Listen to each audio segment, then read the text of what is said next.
ये उनके आत्मिक कल्याण के लिए होगा। कि जब कोई खराबी आने को होती है या जीव खराब होने लगता है या भूल भ्रम में चला जाता है या फंसने में चला जाता, तो कोई न कोई नया रास्ता निकाला जाता। मैंने सोचा था शिवरात्रि के महान पावन पर्व पर कुछ परिवर्तन करूंगा, संगत के लिए, संगत के प्रेमियों के लिए, उनके आत्मिक कल्याण के लिए कुछ न कुछ तो नया परिवर्तन करूंगा। क्योंकि लगातार 20 साल हो गए मैं बताता रहा, सुनाता रहा, आप सुनते रहे, लेकिन आपने पालन नहीं किया, तभी आपको कुछ मिला नहीं है।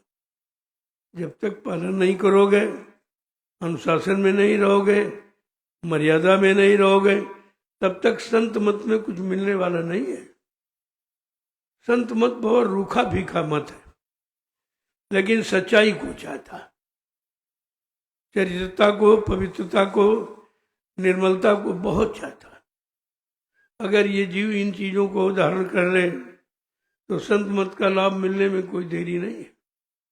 अगर आपने ये धारण नहीं किया तो कितने जीवन लोगों को निकल गए, निकल जाएंगे, लाभ नहीं मिले।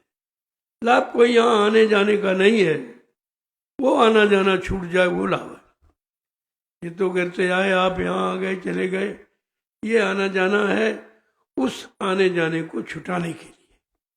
इसलिए आपको कार्यक्रमों में बुलाया जाता है कि आ जा करके अपना आना जाना खत्म कर, दोबारा आना न पड़े, दोबारा ये नरक योनियों में चक्कर लगाना न पड़े, दोबारा काल की मार खानी न पड़े, अपने घर के लिए जीवात्मा चली जाए, फिर कभी इस गंदे गलीज देश में नहीं आए। आना जाने का मतलब ये है, और वह भी आपने समझ नहीं पाया, क्योंकि जीव अपनी रहनी गहनी में रहना चाहता। अब वो रहनी गहनी तुम्हारी 4,84 लाख नरकों की योनियों की है। अब वो इससे हटाना चाहते हैं तो उसको कष्ट होता है, तकलीफ होती है। अरे हमारा तो आवाज छुड़ा रहे, हमारी व्यवस्था छुड़ा रहे, तुम्हारी यहाँ व्यवस्था है ही कहाँ, तुम्हारा यहाँ आवास ही कहाँ है? ये तो पराये देश में रह रहे हो। पराये देश, पराई व्यवस्था को अपना समझना ये बुद्धिमानी नहीं है। और आप देखते हो कितने लोग छोड़ के चले गए, कितने जा रहे हैं, कितने हम सब चले जाएंगे। यहाँ रहने का समय, यहाँ तो हम काम के लिए आए हैं, अपना काम बना ले और जीवों का काम बन जाए, बस काम खत्म। इसके बाद अपने घर की तैयारी करो, यहाँ कोई रहने नहीं आया। अब भूल भ्रम संदेह बस आप नहीं समझ पाते, वो बात अलग है। मैंने 20 वर्ष लगातार जो आपको संदेश दिया हूं वो सृष्टि में कोई नहीं दे सकता। अभी वो मौजूद है और आपको सुनने को मिलेंगे। मैंने उसकी शुरुआत कर दी कि रोज पिछले कार्यक्रमों को दोहराइए। आप जो मैंने कहा है वो तुम्हारे लाभ का है, तुम्हारे कल्याण का है, और उसको आप दोहराइए। अभी देखो शुरुआत हो गई है धीरे धीरे। आज भी वो पिछले संदेश आपको जरूर सुनाए जाएंगे, क्योंकि आप भूल चुके हो कि हमने क्या क्या आपसे कहा है, किस किस काम के लिए कहा है और कौन सा लाभ पाने के लिए कहा है। ये मैंने सब सुनाया आपको 20 वर्ष, थोड़ा समय नहीं दिया। आज स्वास्थ्य तो खराब है, थोड़ा सा संकेत करूंगा। इसके बाद जो मैंने आपको 20 वर्ष सुनाए हैं, जो भूल गए आप, उन संदेशों को आपके सामने टीवी के माध्यम से सबके कान तक पहुंचाए जाएंगे। उनकी आवश्यकता है। जब तक तो वो नहीं समझोगे ये समझ में नहीं आएगा। भूत को समझो, वर्तमान को बना लो तो भविष्य बन जाएगा। अगर भविष्य बनाना है तो भूत को समझना पड़ेगा, वर्तमान को बनाना पड़ेगा, तभी कुछ आपका काम हो सकता। इसलिए मैंने उन संदेशों को प्रसारित करने के लिए मतलब लोगों को आदेश दे रखा है कि आप इसको पूरे हिंदुस्तान के गुरमुखी प्रेमियों के कान तक पहुंचा दीजिए, क्योंकि ये संदेश का अभाव है। कोई नहीं कह रहा, किसी को मालूम ही नहीं है। सबको अपने यानी खाने कमाने से फुर्सत नहीं है। लेकिन खाना कमाना कितने दिन का? जो खाना कमाना समझते हो ये है गंवाना, जीवन को गंवाना, मानो शरीर को गंवाना है। जो वक्त अच्छा मिला उसको गंवाना है, लेकिन नहीं समझ पा रहे, इसी में उलझे पड़े हो। ये उलझन कब सुलझेगी? जब पिछले संदेशों को आपके सामने प्रसारित कराऊंगा। मैंने कह दिया इस संदेश को आप रोज सुबह शाम 1-1 घंटा प्रेमियों को सुना दो। उनको पता चल जाए कि तुम्हें क्या क्या सुनाया गया और कहाँ के लिए सुनाया गया, किस काम के लिए सुनाया गया, कौन सा आत्मिक लाभ पाने के लिए सुनाया गया। ये सब जानकारी आपको लेनी चाहिए। तो मैंने लोगों से कह रखा है कि अब उसका समय आ गया है उन संदेशों को सुनने सुनाने का। बगैर उन संदेशों को कोई परिवर्तन नहीं कर सकता। अगर कोई चाहे गाने बजाने से, रुपया पैसा इकट्ठा करने से, रात पार धन दौलत पाने से, जिससे परिवर्तन नहीं होता। परिवर्तन अच्छे भाव विचारों से, परिवर्तन शाकाहारी सदाचारी ब्रह्मचारियों के द्वारा होता। जो चरित्रवान है, जो शीलवान है, मतलब यानी उन्हीं के द्वारा परिवर्तन हुआ और होगा। उन शक्तियों को परिवर्तनकारी शक्ति कहते हैं। ऐसे तो अभी बहुत लोग आपके सामने आएंगे और आ रहे हैं, सब आवाज लगा रहे हैं, हम करेंगे हम करेंगे हम करेंगे। मेरे पास भी लोग आ रहे हैं। मैंने कहा भाई कर सकते हो तो कर दो, मैं तो मना नहीं करता हूं। अगर कर सकते हो तो करके दिखा दीजिए, हमारे पास आने की क्या जरूरत। जब तुम करने के लायक हो, सक्षम हो, तो मेरा सहयोग क्यों मांग रहे हो? मैंने तो अभी कुछ कहा नहीं है, लेकिन ये कहा कि परिवर्तन होगा, इसे कोई माई का लाल रोक नहीं सकते। तो मैंने कहा, कहता हूं और कह रहा हूं, अब भी परिवर्तन तो होगा, लेकिन वो परिवर्तन अन्य युगों की भांति नहीं होगा। कोई मार काट, कोई हिंसा, कोई छीना झपटी, कोई अपमानित करके, ये परिवर्तन कलयुग का नहीं है। कलयुग का परिवर्तन बड़े शांतिपूर्ण ढंग से होगा और सबके हित और सबके भले का। किसी को कोई अपशब्द नहीं कहेगा, कोई एक छड़ी तक नहीं मारेगा। अन्य युगों के परिवर्तन में देखा, बिल्कुल विनाश कर दिया लोगों। चाहे वो सतयुग का उठाओ, चाहे त्रेता द्वापर का, कितने करोड़ जीवों को मार डाला गया। ये परिवर्तन नहीं है, ये संहार कभी सुधार नहीं हो सकता। लेकिन इतिहास लिख दिया गया और उसी इतिहास को लोग पढ़ रहे हैं। लेकिन मैंने कहा भाई नहीं, ये मेरा इतिहास नहीं है। कलयुग का इतिहास बिल्कुल इससे अलग होगा, जो मानव बुद्धि के परे है। न मानव सोच सकता, न मानव कर सकता, न मानव विश्वास ही कर सकता। ऐसा परिवर्तन जो जीवों के सामने होने वाला है, जिसकी लोगों के को खबर भी नहीं। बताया तो जा रहा, मैं रोज ही चर्चा करता हूं, आज भी करूंगा, लेकिन ये इतनी आसान समझना नहीं। ये मानव बुद्धि के परे, तब आप कैसे समझोगे। लेकिन धीरे धीरे अगर लगे रहोगे तो काम बना लोगे। जो हट जाएंगे, छोड़ के भाग जाएंगे, वो पता नहीं कितने युग के लिए पीछे चले जाएंगे। फिर ये समय मिले मिले न मिले, ये यानी वक्त घड़ी आपको मिले मिले न मिले, ऐसा मालिक रहनुमा मिले मिले न मिले, जो हर प्रकार से रहम ही करने आया, न तुम्हें दंडित करने आया, न तुम्हें अपराधी बनाने आया, न किसी को कष्ट या अपमानित करने आया। ऐसा काम नहीं होगा। इसीलिए तो लोगों की समझ में नहीं आ रहा कि कलयुग का परिवर्तन कैसा होगा, क्योंकि जो जिक्र की जा रहा वो तो किसी युग से मिल नहीं रहा। अगर किसी युग से मिलेगा तो फिर अनोखा परिवर्तन कैसे माना जाएगा। तो ये परिवर्तन कलयुग का इतना अच्छा होगा कि लोग पिछले तीनों युगों के इतिहास को भूल जाएंगे, पढ़ना ही बंद कर देंगे। अब आप सोचिए कि कितना अच्छा होगा, जबकि देखने में सबसे खराब लग रहा, करनी में सबसे खराब, लोगों को खान पान सबसे खराब, उनके भाव विचार सोच समझ सब खराब, लेकिन महापुरुष क्या कह रहे हैं? ऐसा परिवर्तन जो भूते न भविष्यति, कभी न हुआ और न कभी होगा। तो कितना अच्छा है। इसलिए उस अच्छे समय को देखने के लिए आपको अच्छे कर्म करके, अच्छा खान पान करके, अच्छी रहनी गहनी में रहकर उस युग को जरूर देखना चाहिए, जिसके लिए 10 जुलाई 1952 से आवाज लग रही है। थोड़ा समय नहीं निकल गया, बहुत समय निकल, समय समय पर आपको इशारा भी करता जा रहा हूं, ऐसा होगा ऐसा होगा आगे। लेकिन पहले गंदगी साफ होगी। गंदगी अगर है तो सतयुग नहीं आएगा। किसी के कहने पर, किसी के आवाज लगाने पर सतयुग आ जाए, ऐसा असंभव है। इसलिए मैंने लोगों को मना किया कि आप सतयुग की बात कहना बंद कर दीजिए, क्योंकि सतयुग के लायक तुम्हारी कोई भी करनी नहीं। अगर सतयुग देखना है तो पहले तुम सत्य धारण करो, तुम सत्य धारण करके सच्चा काम करो और सच्चा भाव रखो और सच्चा व्यवहार रखो और सच्चरित्रवान बढ़ो, तो आप सतयुग देख लोगे। लेकिन अगर ये नहीं है, केवल हल्ला मचाते हो, झंडा उठाए घूम रहे हो, इन अंडे झंडों पंडों से काम नहीं होने वाला, कुछ भी नहीं होगा। ये झंडे वंडे कुछ काम नहीं करेंगे।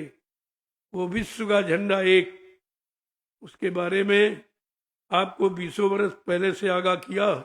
मैं बराबर बीच बीच में संकेत करता हूं, हम संपूर्ण मानव जाति का एक ही झंडा है, वो है दूरदर्शी। इसके अलावा कोई झंडा नहीं।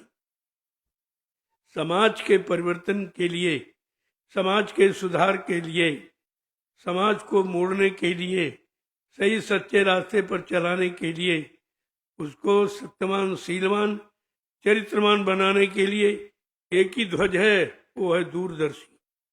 दूरदर्शी, दूरदर्शी का मतलब जो दूर तक देखे, दूर तक समझे, दूर तक विचार करे और सबके कष्ट मुसीबत को दूर करने की शक्ति सामर्थ्य रखे, उसको कहते हैं दूरदर्शी। इसी तो लोगों की समझ में नहीं रहा है। ये महापुरुषों की खोज है, ये संसारियों की, भोगी विलासियों की नहीं है, ये महापुरुषों की खोज। जब तक दूरदर्शी नहीं आएगी तब तक कोई भी व्यवस्था तुम्हारी सुचारू रूप से नहीं चलेगी। मैं लिख के दे दूंगा और कोई कर भी नहीं सकता। चाहे जितने चुनाव कर डालो, चाहे प्रधानमंत्री मुख्यमंत्री बदल डालो, चाहे जो कुछ आप कर डालो, लेकिन जब बिना दूरदर्शी के यहाँ कुछ भी होने वाला नहीं है। इसको नोट कर लीजिए आप। महाशिवरात्रि के पावन पर्व पर आपको एक संकेत दिया गया कि दूरदर्शी आएगी तब धरा पर सतयुग लाएगी। दूरदर्शी का ऐलान, स्वर्ग बनेगा हिंदुस्तान। दूरदर्शी आएगी, माँ बहनों की लाज बचाएगी। दूरदर्शी का संकेत, सोमन भी गा देंगे खेत। ये व्यवस्था दूरदर्शी की। आज कोई लागू करे अपने शासन प्रशासन में तो नहीं होगा, कभी नहीं कर सकता। कितना जोर लगा लें आप। मैं पहले भी कहा, आज भी कह रहा हूं, समय तब तक परिवर्तन नहीं होगा, कहता ही रहूंगा कि ये काम इंसानों के बस का नहीं है। ये काम नहीं इंसान का, ये काम है प्रभु का। वो प्रभु जो सबका मालिक है, सबका खेवनहार, सबका पालनहार है, वो प्रभु के द्वारा होगा। तभी तो अनोखा परिवर्तन कलयुग का माना जाएगा।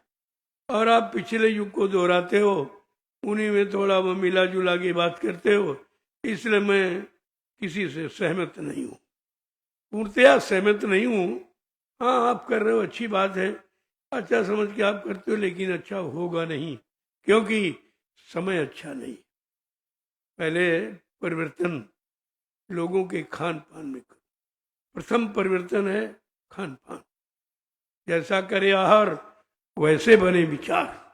यहाँ विचारों का खेल है। अगर आहार नहीं ठीक है तो विचार कभी ठीक नहीं होगा, और विचार ठीक नहीं है तो व्यवस्था कभी नहीं बदलेगी। कितना हल्ला शोर मचाते रहिए, तुम्हारे शोर मचाने से परिवर्तन नहीं होगा।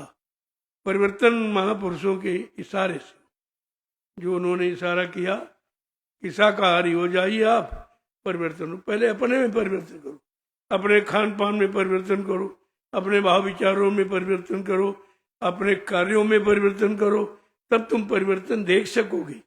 वो तो परिवर्तन की आवाज महापुरुषों की है, लोगों ने नकल करके अपने अपने में जोड़ लिया और सब चिल्ला रहे हैं, सज्जू ला रहे हैं, कोई कुछ कह रहा, कोई कुछ। मैं सबकी सुनता रहता हूँ, ऐसा नहीं है, लेकिन कहता हूँ भाई ये झूठ है, ये तुम्हारे बस का नहीं है। तुम अपनी आदतों में सुधार नहीं कर पाए हो, तुम देश के सुधार की बात करते हो, असंभव है। पहले अपने आप को समझो। जब अपने को देखने लगोगे तो सबको देखने की दृष्टि तुम्हारी अच्छी हो जाएगी, सबकी देखी। अपने आप को देखो, हम क्या है, हमारे सो सकता हो किसी की हम बुराई कर रहे हो और हमारे अंदर उससे ज्यादा बुराई हो, तब तो कोई फायदा नहीं होगा। बुराई करने से अच्छे नहीं बनोगे, बुराई को अपने अंदर से निकालने से अच्छे बनो। और निकालना कोई चाहता नहीं है, क्यों? उसको अपमान समझता है कि हमारा अपमान कर दिया, हमारा गुप्त राज खोल दिया। अरे भाई, बगैर इसके तो कुछ नहीं होगा। और आपसे कहा गया, अगर स्वच्छ पाक साफ निर्मल पवित्र बनना है तो भली बुरी खोटी खरी गुरु आगे सब खोल, क्योंकि वो सब जानते हैं, वो अंतर्यामी है, गढ़गढ़वासी हैं, वो जरे जरे रोम रम, वो सबको जानते हैं, लेकिन कहते नहीं है, और तुम समझते हो जानते नहीं। तो तुम्हारा ये गंदगी का छिपाना अच्छा नहीं है। गंदगी को बाहर निकाल फेंक दो, आप साफ हो जाओ। और तुम्हारे शर्म लिहाज के अंदर बुरे कर्म करते हो, लेकिन छोड़ते नहीं।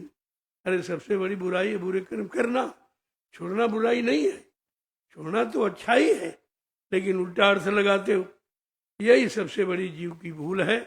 इसी भूल को खत्म करने के लिए कलयुग में संत महापुरुषों ने सत्संग जारी किया। ये सत्संग पहले नहीं था, सब लोग बुराई बनाए रखते थे, पूरे कर्मों में लगे रहते थे और कहते कोई जान न पावे। लेकिन जब कलयुग आया और जब संत पधारे तो उन्होंने सबको खोल के सामने, इस गंदगी को हटाओ। अरे भाई, कोई गंदगी घर में है उसको बाहर फेंक दो, इसमें बुरा क्या है? गंदगी निकालने में अच्छा कि बुराई रखने, गंदगी रखने में अच्छा? और तो अपने अंदर बुराई भरे पड़े हो, सब हर तरह की निकालना चाहते नहीं हो। महापुरुष चाहते हैं, तुमसे भी झगड़ा करते हो, कहते हो हमारी पोल खोल रहे हैं, हमारा अपमान कर रहे हैं, जबकि सबसे बड़ा सम्मान यही है कि तुम्हारी बुराइयां खत्म हो, इससे बड़ा कोई सम्मान। तो हमेशा विचार करना चाहिए। विचार जब करोगे, जब शुद्ध आहार करो, आहार से विचारों का जन्म होता है। और तुम्हारा आहार ही खराब, इस समय कलयुग में आहार ही तो खराब है। कलयुग में और कुछ नहीं खराब, केवल आहार खराब। जब आहार खराब हो गया तो विचार खराब हो गए, विचार खराब हो गए तो उनके कर्म खराब हो गए, जब कर्म खराब हो गए तो उनको फल नहीं मिल रहा, यानी लाभ नहीं मिल रहा है, शांति नहीं मिल रही। तो उसका कारण तो निकला आहार ही। इसीलिए कहा शाकाहारी हो जाओगे, बीमारियों से बच जाओ। तरह तरह की ये बीमारी नहीं तो शारीरिक बीमारी आई जाती है। वक्त पर प्रदूषण इतना बढ़ गया है तो उससे बाहर तो आप नहीं चलेंगे। खाओ तभी प्रदूषण का असर है। हवा में प्रदूषण है, जल में प्रदूषण है, पृथ्वी में प्रदूषण हो गया, तो इसका असर तो सबके ऊपर है। ज्यादा यानी प्रभाव पड़ेगा जब ज्यादा लोगों के बीच रहोगे। मैं तो 20 बरस से करोड़ों लोगों के बीच में हूँ, करोड़ों के बीच में, और सब तरह की जीव आए, सबसे मिला हूँ, तो कुछ न कुछ तो गंदगी चढ़ेगी। वही गंदगी, वही बीमारी है, वही तकलीफ है, बाकी बीमारी तकलीफ कुछ नहीं होती। वो दूसरे के कर्मों की सजा या अपने कर्मों की सजा को बीमारी कहते हैं।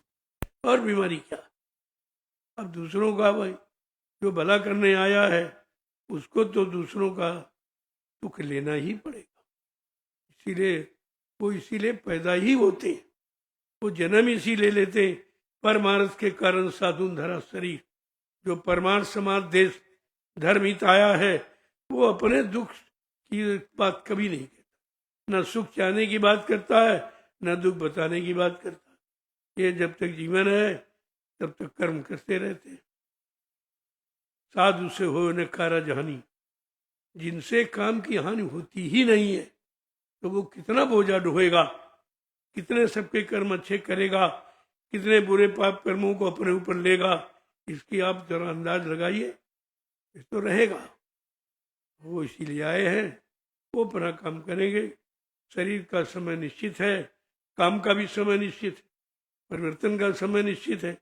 तो शरीर रहते रहते परिवर्तन जो होना है तो अच्छी बात है। न उनके यहाँ तो असंग शक्तियां हैं, किसी न किसी खड़ा करके परिवर्तन करा देंगे, ऐसा नहीं। पहले भी आपको बताया गया, तमाम शक्तियां पढ़ लिख कर कॉलेज यूनिवर्सिटियों से बाहर तमाम पढ़ रहे हैं। अब वो समय करीब है जब इसकी आवाज लगाई जाएगी। आवाज लगाई जाएगी, सब शक्तियां आकर एक हमारे दूरदर्शी प्लेटफार्म पर खड़ी हो जाएंगी। फिर मैं उनको काम दूंगा, समाज का काम, देश का काम, धर्म का काम, व्यवस्था का काम, सुरक्षा का, ये सब काम होगा। ऐसा नहीं एक तरह का काम नहीं, सब तरह। अभी तो सतयुग माना जाएगा। सतयुग का मतलब सबका।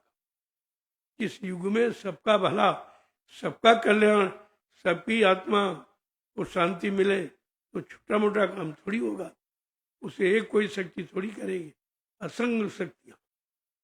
तो इशारे में कहा गया कि मतलब यानी कि जब त्रेता था तब कितनी शक्तियां, द्वापर था तब गिनती की शक्तियां आई थी, क्योंकि काम छोटा था। वो देसी प्रदेशी परिवर्तन था, कोई भारी काम नहीं था। और वो भी परिवर्तन कोई शांत प्रिय ढंग का नहीं था, मारकाट का, हिंसात्मक परिवर्तन था। लेकिन आज कलयुग में संत पधारे हैं, उनके यहाँ हिंसा और अपमान करने की कहीं जगह ही नहीं, तो इतने सुरक्षित आते हैं। काम तो होगा, ऐसा नहीं है, लेकिन अब ये है कि काम के काबिल जब तक नहीं तब तक काम कैसे हो। अब काबिलियता, योग्यता कैसे जानी जाए, कहते परीक्षा के द्वारा। बगैर परीक्षा के कोई विद्यार्थी अपने को योग्यता नहीं बता सकता, कोई अध्यापक नहीं बता सकता, क्योंकि वो तो अपनी निजी बात है। परिवर्तन तो होगा, उसे कोई रोक नहीं सकता, लेकिन उसके लिए कितना त्याग, कितना संयम करना पड़ेगा। उन शक्तियों को अपने आप के लिए बिल्कुल एक आहुति सी देनी पड़ेगी, तब वो परिवर्तनकारी शक्तियां काम करेंगी। वो महापुरुषों की के संरक्षण में करेंगी। ऐसे नहीं जो आया सो करने लगा, जो है जैसे सब हल्ला मचा रहे हैं, हम करेंगे हम करेंगे हम करेंगे। अरे हमने भैया कहाँ से करो, तुम्हारे पास कौन सी शक्ति है? कोई शक्ति नहीं, कोई भक्ति नहीं, करोगे कैसे? केवल जवान से काम नहीं होता, जवान से प्रसारण होता, काम नहीं होता। वही आप कर रहे हो। मेरे पास तो सभी तरह के लोग आते हैं, सभी वर्ग के आते हैं, तमाम झंडे वाले आते हैं। हम तो किसी का अपमान करते नहीं, हम तो हाँ ठीक है, लेकिन हमने कहा ये है कि भाई इस समय काम का नहीं है। ये मैं सबसे, जो तुम कह रहे हो तुम्हारे काम का समय अभी नहीं है और तुम्हारे वश का भी नहीं। कलयुग का परिवर्तन, कलयुगे संघे शक्ति, कलयुग में संघ संगठन ही शक्ति। तुम्हारे पास संगठन 4 आदमी भी नहीं, वो भी हैं तो अपना अपना अलाप रहे, तुम्हारे विचारों से सहमत नहीं है, तुम्हारे कार्यों से सहमत नहीं है, तुम्हारी नीतियों से सहमत नहीं है, तुम्हारे कर्म खान पान से सहमत नहीं, फिर कैसे होगा? विचार कीजिए कैसे होगा। हाँ होगा, ये तो निश्चित है, तो मैं कहता हूँ, आज भी कह रहा हूँ, लेकिन जैसे तुम कह रहे हो ऐसे नहीं।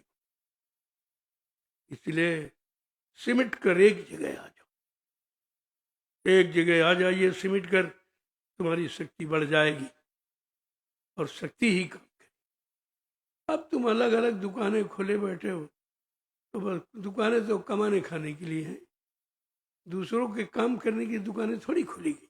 दुकानें तो अपने काम के लिए खुलेगी। यही नहीं समझ पाते हैं लोग बेचारे। सब अलग अलग झंडा ले लिया और 4-6 पंडे इकट्ठे हो गए, बस वही खान पान बस शुरू। चंदा दे दो, सेवा दे दो, सामान दे दो, कुछ नहीं रहा, भूखे मर रहे हैं, रोटी। ये परिवर्तन है, ये शक्तियाँ परिवर्तन करेंगी।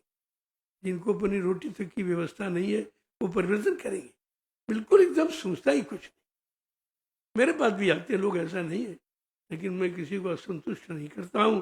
लेकिन इशारे में सब कह देता हूं कि नहीं नहीं भाई, अभी समय नहीं है, इंतजार करो, व्यवस्था करो, व्यवस्था बनाओ, संगठन तैयार करो। बगैर संगठन के कुछ नहीं होगा।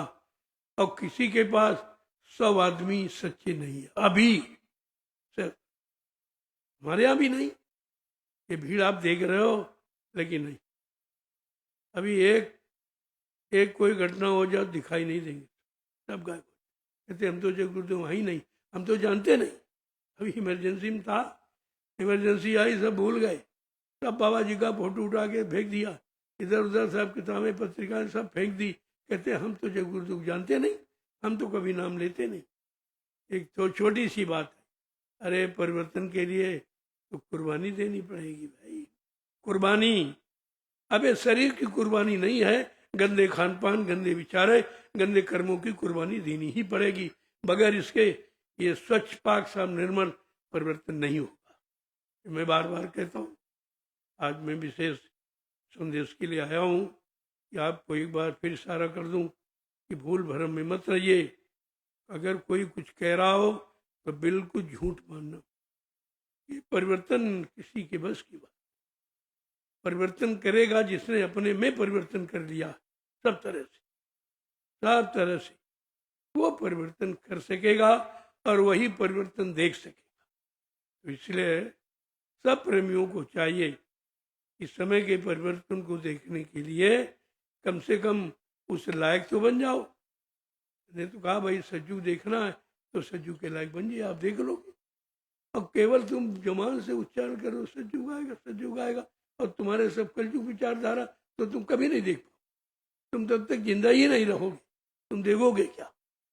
इसलिए झूठी आवाज कभी नहीं लगानी चाहिए। और फिर ये सतयुग सत्य की आवाज है, पहले सतयुग कह दिया गया, इसमें तुम झूठ बोल रहे हो, स्वार्थ लोभ लालच अपना हल करना चाहते हो, असंभव, ये कभी नहीं होगा। ऐसी व्यवस्था ही है। अभी इस व्यवस्था का तो कुछ जिक्र ही नहीं हमने किया, ये कहा है कि व्यवस्था है और सब बन के तैयार हो गई है, व्यवस्था में कमी नहीं है, केवल जिन पर व्यवस्था लागू की जाए उनमें कमी। अगर वो लोग कमी अपनी दूर कर लें तो व्यवस्था तुम्हारे लिए बनाई गई। व्यवस्था कोई बेचने के लिए थोड़ी की, कि वो तो देने आया वो तो दे के जाएंगे। अब ये तुम लेने लायक बन पाए कि नहीं बन पाए, ये तुम्हारे पर है। ऐसा है, ये बड़ा विचित्र मत है, संत मत बड़ा विचित्र मत, जो अन्य युगों से बिल्कुल अलग थलग।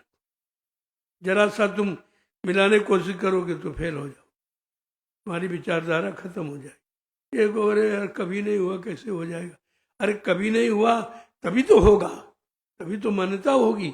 कलयुग को कौन मानेगा, कलयुग तो सबसे खराब।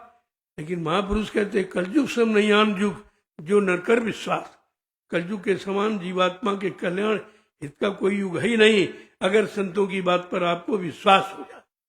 बात तो विश्वास की, यहाँ विश्वास खत्म, भाई पर भाई का विश्वास नहीं, बाप का बेटे पर विश्वास नहीं, पति का पत्नी पर विश्वास नहीं, राजा का रैयत पर विश्वास नहीं, गुरु का शिष्य पर नहीं विश्वास, तो परिवर्तन कैसे हो जाएगा। इसलिए अभी समय है, समय के अंतर्गत पहले अपने आप को बदलो, तब तुम महापुरुषों का बदलाव देख सकते हो, समझ सकते हो और विश्वास कर सकते हो।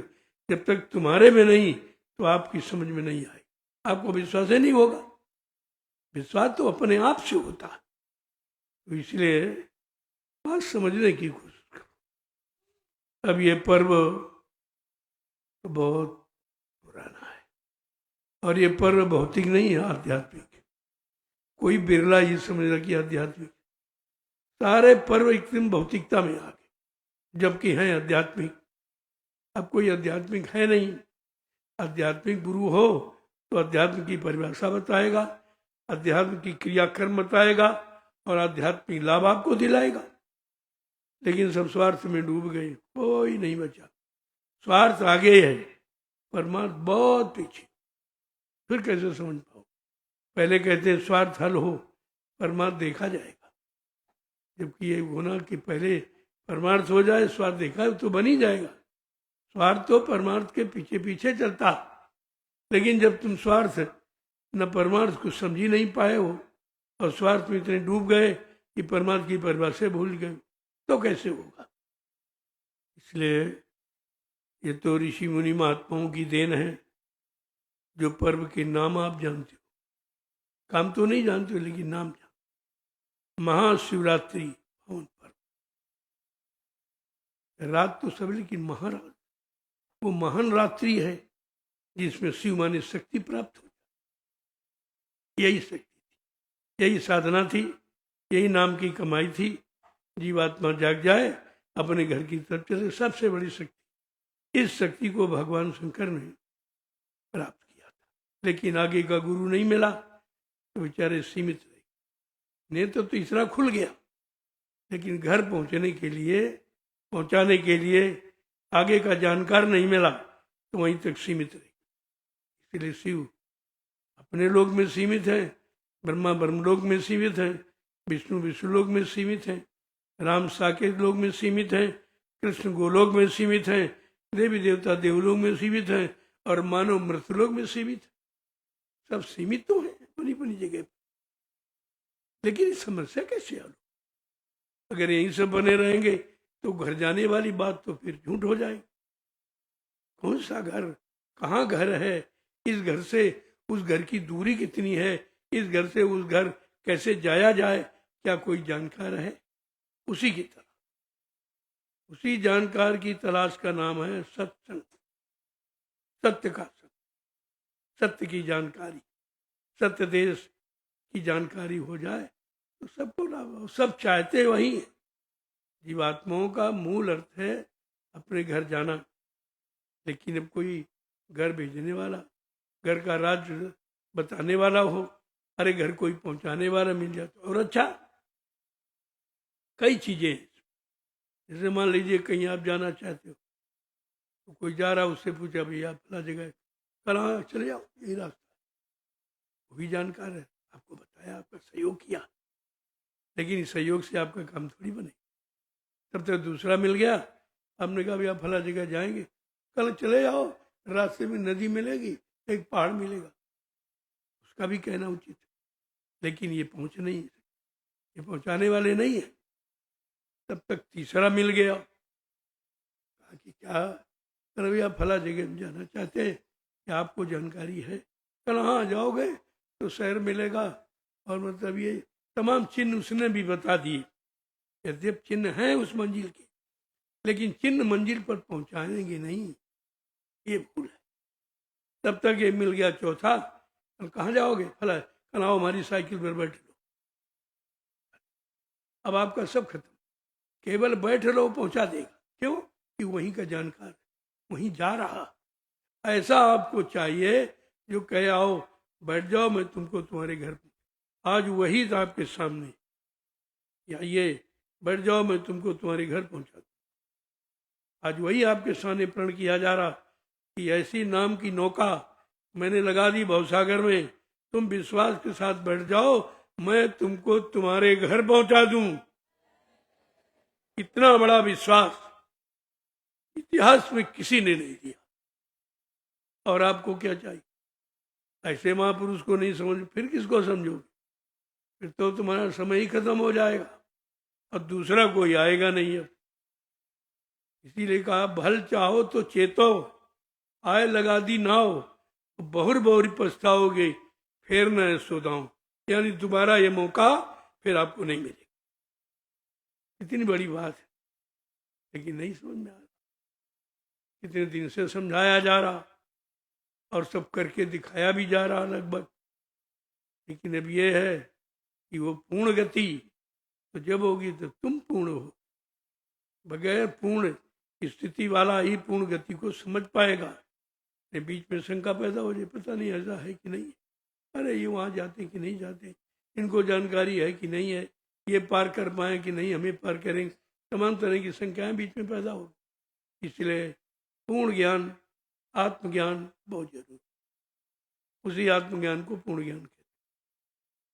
अब धीरे धीरे धीरे धीरे सत्संगों में आते जाते रहोगे तो ये सारे महापुरुषों के हैं, समझ में आ जाएंगे। फिर तुम्हारे अंदर इच्छा पैदा होगी, यार पूर्ण क्या है, हम लोग अपूर्ण है, बेकार है, समय खराब कर रहे हैं, चलो पूर्ण की तरफ चलें। अपूर्ण है उसकी उस जानकार की तलाश करें, तो धीरे धीरे धीरे ऐसा जानकारी प्राप्ति भी कर रहे थे। इसलिए कहा भाई बैठो मत, प्रयास करते रहो प्रयास। जिन खोजा तिन पाइया, गहरे पानी पैठ, मैं बौरी ढूंढन गई रही किनारे बैठ। कितना साफ संतों ने पाया, उन्होंने बिल्कुल साफ साफ करके बताया कि भाई किनारे एक बैठे रहोगे तो किसी दरिया नदी की गहराई नहीं बता सकते देखकर, वो तो अंदर घुसने पर पता चले। ऐसे अगर मत की गहराई जानना है तो उस मत के अंत तक जाना पड़ेगा। उसका जो आदेश है, जो नियम असूल है, वो आपको मानने पड़ेंगे। बगैर उसके उस मत की सच्चाई आप नहीं ग्रहण कर सकते। ये सब चीजें बहुत जरूरी है। जब कभी ऐसा समय तो कभी आया नहीं है, तो मालिक की मौज हो गई जो आपको इस समय मिल गया है, और धीरे धीरे आप जानने भी लगे हो। जो लोग लगे हैं वो जान जाएंगे, जो नहीं लगे हैं वो बाद में पश्चाताप करेंगे। लेकिन पश्चाताप कभी सफलता का प्रतीक नहीं होता। पश्चाताप को तुमके और पीछे ढकेल दे, ये भी करेगा। तो प्रयास निरंतर करना चाहिए, प्रयास मत बंद करो, चलते रहो चलते रहो। हम कह रहे चाहे 1000 किलोमीटर की दूरी हो, अगर आपने चलना शुरू कर दिया तो एक न एक दिन वो 1000 किलोमीटर की हद तक तुम्हारे पैरों के नीचे आ जाएगी। लेकिन कौन? जो लगातार चलता रहे। जय गुरुदेव नाम प्रभु का, जय गुरुदेव नाम प्रभु का। प्रभु का प्यारा नाम। देखो सबसे बड़ी बात ये, इस तरह की नाम की व्याख्या किसी ने नहीं, और इस तरह जितने नाम आए इतना प्रचार किसी ने, और जिसने जो नाम के अधीन आया उसने भी अपने मुंह से नहीं कहा, क्योंकि ये महात्माओं गुरुओं का विषय है। गुरु ने तो इशारा करके कहा, लेकिन अब वो सांसारिक गुरु थे, शारीरिक, तो शरीर तक उसका अर्थ बता पाए। ये लाभ मिलेगा, राज मिलेगा, पाठ मिलेगा, धन मिलेगा, दौलत मिलेगी, औरत मिलेगी, बच्चे मिलेंगे, ये तो सब कहा। लेकिन भगवान मिलेगा, परमात्मा मिलेगा, ये नहीं कहा, क्योंकि इसकी जानकारी उनको, वो भौतिक गुरु थे, आध्यात्मिक। आज ये समय आध्यात्मिक गुरु का है, तभी तो लोग गुरु की बात नहीं समझ पाते। उनके पास जितना अनुभव है भौतिक गुरुओं का, राजपाट, धन दौलत, मान सम्मान, आशीर्वाद ये दिलाने बुलाने वाले, लेकिन आत्मा का कल्याण हो ऐसे जगाए नहीं थे। आत्मिक ज्ञान देने वाला कोई गुरु आया नहीं था। ये तो कलयुग में पधारे। धीरे धीरे अब लोगों की बात समझ में आने लगी कि नहीं भाई, ये कुछ खेल अलग है, ये अन्य लोगों से मिलता जुलता नहीं है। तभी कहा भाई, जो भौतिक गुरु हैं वो राजपाट, धन दौलत, मान सम्मान से संबंध रखते हैं और उसी से आपको जोड़े रहेंगे। लेकिन जो आत्मिक गुरु है वो केवल आत्मा की ही बात करे, वो इधर उधर की बात नहीं कहे। और बताया भी गया कि अगर तुम शरीर इंद्रियों से पूजा पाठ, तीर्थ व्रत, दान हवन, जप, यज्ञ, गंगा स्नान करोगे तो शरीर इंद्रियों को लाभ मिलेगा। जिसे करोगे उसको लाभ मिलेगा, तो सीधा। अगर शरीर इंद्रियों से करोगे तो शरीर इंद्रियों मन को लाभ मिलेगा, आत्मा से करोगे तो आत्मा को लाभ मिलेगा। तो आत्मिक लाभ तो लोगों ने बताया नहीं। ये पहला अवसर कलयुग में है जो आत्मिक लाभ देने वाला महापुरुष भूमंडल पर आया, और वो लाभ मिलने के बाद सारे लाभ बहुत पीछे चले, उनकी जरूरत ही नहीं। आत्मिक लाभ, आत्मा का कल्याण हो जाए, यहाँ कौन आने के लिए तैयार? फिर इसका लाभ कौन लेगा? जरूरत नहीं पड़ेगी। इसीलिए कहा कि पूजा पाठ, तीर्थ व्रत, दान हवन, जप, यज्ञ, गंगा स्नान करोगे तो शरीर से करोगे, शरीर इंद्रियों को लाभ मिल जाएगा। तो इससे क्या मिला? का मान मिला, सामान मिला, सम्मान मिला। लेकिन आत्मा से भजन करोगे तो भगवान मिलेगा। वो भगवान पाने, ये सामान पाने का। अब तुम्हें क्या चाहिए? तो ज्यादा संख्या सामान और सम्मान पाने की है, भगवान पाने की इच्छा किसी में नहीं है। क्योंकि भगवान पर भी विश्वास नहीं है कि वो चीज तो यहाँ मिली नहीं, सज्जू त्रेता द्वापर में थी नहीं, तो विश्वास हो तो कैसे हो? या तो पिछले इतिहास को पढ़ के विश्वास हो, या कोई वर्तमान में ऐसा जानकार हो उससे सुनकर विश्वास कर लो। अब दोनों चीजें अभी नहीं। अब ये चीज सामने आई है कि विश्वास दिलाने वाला आपसे वादा कर रहा, जब तक हम तुमको ये विश्वास दिलाना पूरा नहीं कर लेंगे तब तक मानव शरीर को छोड़ने वाले नहीं। इससे बड़ा और क्या वादा हो सकता? अब वो भी बात अभी समझ में नहीं आ रही, क्योंकि गुरु पर पूर्ण विश्वास नहीं, पूर्ण आस्था नहीं है, उनके बताए रास्ते पर अभी चले नहीं है। तो जब चले नहीं तो कैसे विश्वास करेगा कि क्या मंजिल पूरी कर लेंगे? वो तो चलने वाला मंजिल की बात बताएगा। इसलिए महापुरुषों ने जो आंतरिक भूल हो 3 युगों की हो गई है, उसके शुद्धिकरण की बात करती कि उसको पहले सुधारो। वो गंदगी है, अगर वो गंदगी से निकल गए तो जल्दी बात समझ में आ जाएगी। तो क्या कह रहे हैं कि अब लो भरम भुलानी, पिया का भेद न जानी। अब लो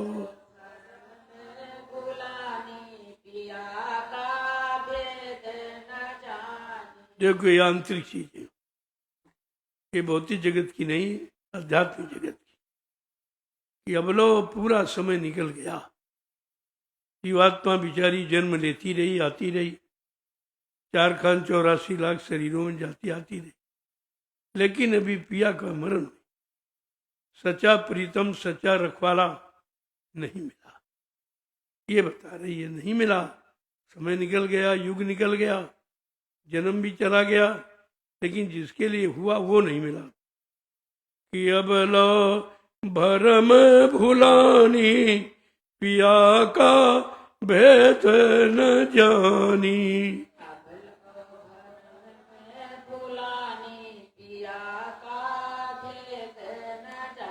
देखो कितना कठिन है कि तुम उच्चारण भी नहीं कर पा रहे। करना कराना बहुत बड़ी बात है। इस आंतरिक शब्द का उच्चारण भी तुम्हारे बस नहीं, तुम्हारा बंद नहीं, बुद्धि पकड़ पा रही। यही है कठिनता कि हमारा रुझाव, हमारा झुकाव अभी उधर की तरफ बिल्कुल ही नहीं। केवल हम चर्चा ही करके रह गए, उधर जाने की बात कभी नहीं सोची कि भाई चलो एक एक कदम चले तो एक न एक दिन मंजिल मिल जाएगी। आगे क्या कह रहे हैं कि उम्र गई सब, उम्र गई सब, प्रेम प्रीतम न जानी। अब सुनिए, आप उच्चारण नहीं कर पाएंगे। उम्र गई सब बीती, प्रेम प्रीतम न जानी। अब लो भरम भुलानी, पिया का भेद न जानी। कह रहे सारा समय, सारा जीवन, कितने जन्म निकल गए, लेकिन सच्चे पिया प्रीतम का भेद ही नहीं। मिलना मिलाना दूर, उनका रास्ता ही नहीं किसी ने बताया कि वो रास्ता किधर जाता है और कौन जाने वाले हैं, कोई परिचय देने वाला है कि नहीं है। देखो क्या कह रहे हैं, सारी उम्र जो हमें जीवन मिला, जिन जिन योनियों में, वो सब उम्र इसी के भौतिक कार्यों में बीत गई। उधर की तरफ तो किसी ने रास्ता बताया ही नहीं। ऐसा मालूम पड़ता कि उधर का कोई जानकार ही नहीं है। हकीकत यही है। आगे क्या करें, कसक न कब हूं उठी अंदर में, कसक न कब हूं उठी अंदर में, कैसे का मेल मिलानी, पिया का भेद न जानी। कहते कभी तड़प भी नहीं उठी, अंदर में कभी विचार ही नहीं बना कि वही रास्ता कहीं और है, घर कहीं और है, मालिक कहीं और है, हमारा असली काम जिसके लिए मानो जन्म मिला वो कहीं और है। कहते ही ऐसी तो पीर उठी ही नहीं, ऐसी जिज्ञासा कभी अंदर आई नहीं, क्योंकि कोई जिज्ञासु मिला नहीं। आगे क्या कह रहे हैं कि मन तरंग असवार भोग में। कितना बड़ी कहले क्यों नहीं मिला, क्यों स्थिति नहीं बनी कि मन भोगों पर सवार हो गया।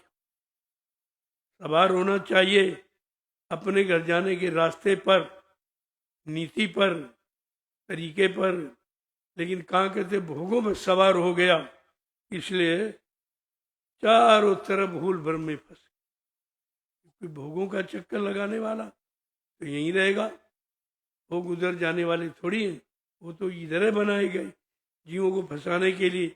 वैसे जीव फंस नहीं सकता, अगर भोगों का दाना न डाला गया तो जीव फंसता। कहा कि जाल तो बना दिया उसने मोह का जाल बनाया और भोगों का दाना डाल दिया।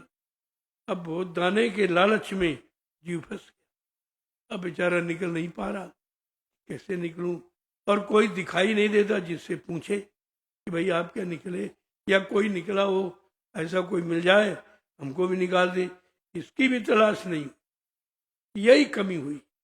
इतने दिन सत्संग सुनने के बाद अंदर में कोई ऐसी प्रेरणा नहीं आई कि आखिरकार सत्संग कहाँ के लिए कहा जा रहा, किधर जाने के लिए है, मतलब यानी इस पर भी कानों सुनते रहे, निकालते रहे, कान सुना दूसरे कान सुना। सत्संग का भी अर्थ ही नहीं कि सत्य का संग तो मिला ही नहीं है, झूठ के संग में सब लोग व्याप्त हैं, और फिर भी नहीं पूछ रहे कि भाई यार सत्य का संग कहाँ मिलेगा, सत्य का संग कराने वाला कौन है, किसके पास ये रास्ता है, ये भी नहीं किसी ने पूछा। क्योंकि इतनी अज्ञानता, इतना भ्रम भरा हुआ है कि अच्छी सच्ची बात की तरफ कभी जाता ही नहीं, स्वप्न में भी नहीं जाता। आगे क्या कह रहे हैं कि साधु संत के वचन सुने नहीं। जो जानकार हैं, जो उधर की तरफ जाने वाले रोज जाते हैं, कहा उनके वचनों को भी नहीं सुना। पूछना जांचना तो दूर, वो जो वचन सुनाने आए कि कम से कम सुनेगा तो शायद अंदर में कोई प्रेरणा जगे, या अंदर में इच्छा हो यार अभी तो वचन सुनाए इतने अच्छे, लेकिन ये कहाँ के जाने के लिए कह रहे हैं, इधर रास्ता बता रहे हैं। कहना वो भी कि साधु संत के वचन सुने नहीं, चित्त देत नहीं कानी, फिरत तुम भरम भुलानी। कहते न तो सुना, न ध्यान दिया, न अपने अंदर जानने की इच्छा व्यक्त की, तो धीरे धीरे धीरे धीरे इसी भ्रम के जाल में सब फंस गए। अब कोई नहीं निकल पा रहा।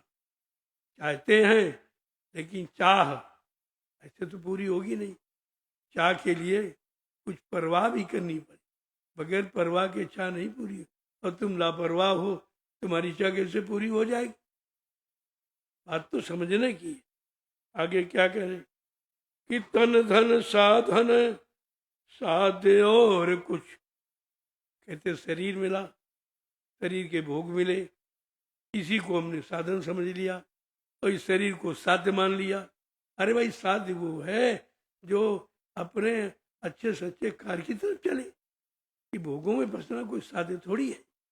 देखो बताने के लिए एक एक चीज, तन धन साधन साध्य और दूसर नहीं मानी, शरीर के भोग, भोगों का सामान, भोगों के लिए प्रयास, इसके अलावा कुछ माना ही नहीं है।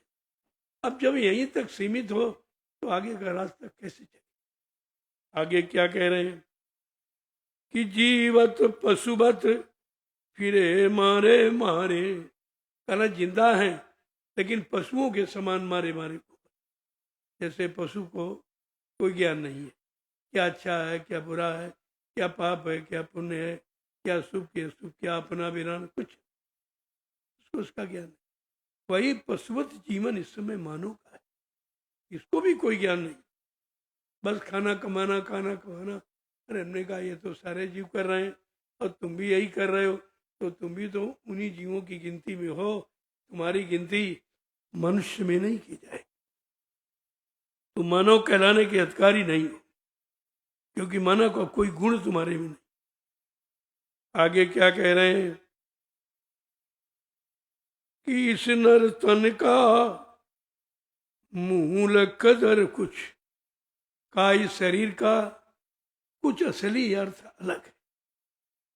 शरीर तो सबके 4 खान 84 लाख में शरीर है तो, और सब शरीर खाना पीना वो सब करते हैं, लेकिन नहीं, मानव शरीर इससे अलग है। मानव शरीर इस काम के लिए नहीं मिला।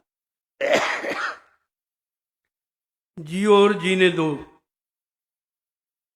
सर पहला अर्थ, जियो और जीने दो, अच्छे बनो, लोगों को अच्छे बनाने की युक्ति दो, ये काम है।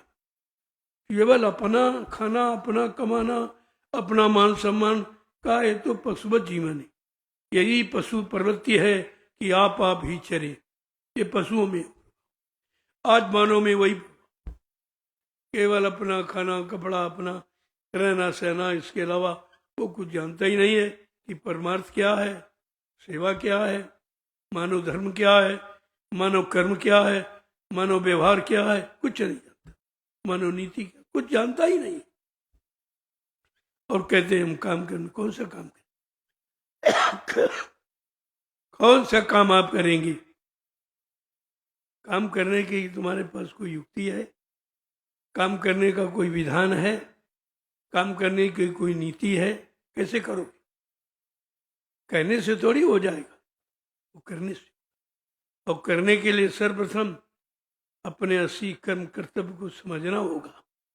हमारा मानव कर्म, हमारा मानव धर्म, हमारा मानव कर्तव्य, हमारी मानव नीति क्या है, तब तो कुछ कर पाओगे। ऐसे कुछ नहीं। ऐसे तमाम लोग शोर मचाते आए, मर के चले गए, कुछ भी नहीं समझ पाया कि मानव कर्म क्या, अभी तक नहीं जानते। मानव धर्म क्या है भी नहीं जानते, क्योंकि यहाँ पाखंड में इतना बांध दिया गया है कि मानव कर्म धर्म भूल गया। किसी विद्वान से आप पूछो कि भाई धर्म किसे कहते, धर्म, तो क्या कहेगा?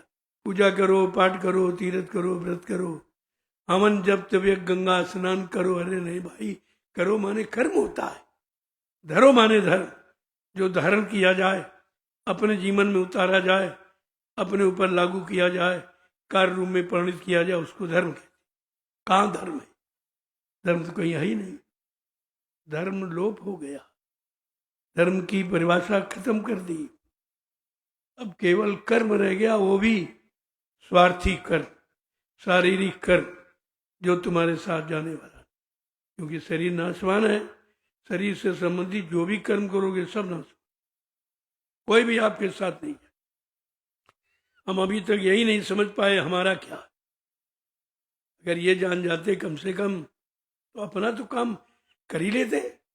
यही नहीं जान पाए हमारा कर्म क्या, हम कौन सा कर्म करें जो हमारे साथ जाए, हमारे जाने के बाद लोग उसको याद करें, लोगों को उससे, लाखों लोग उससे लाभ उठाएं, उसे कहते मानो कर्म।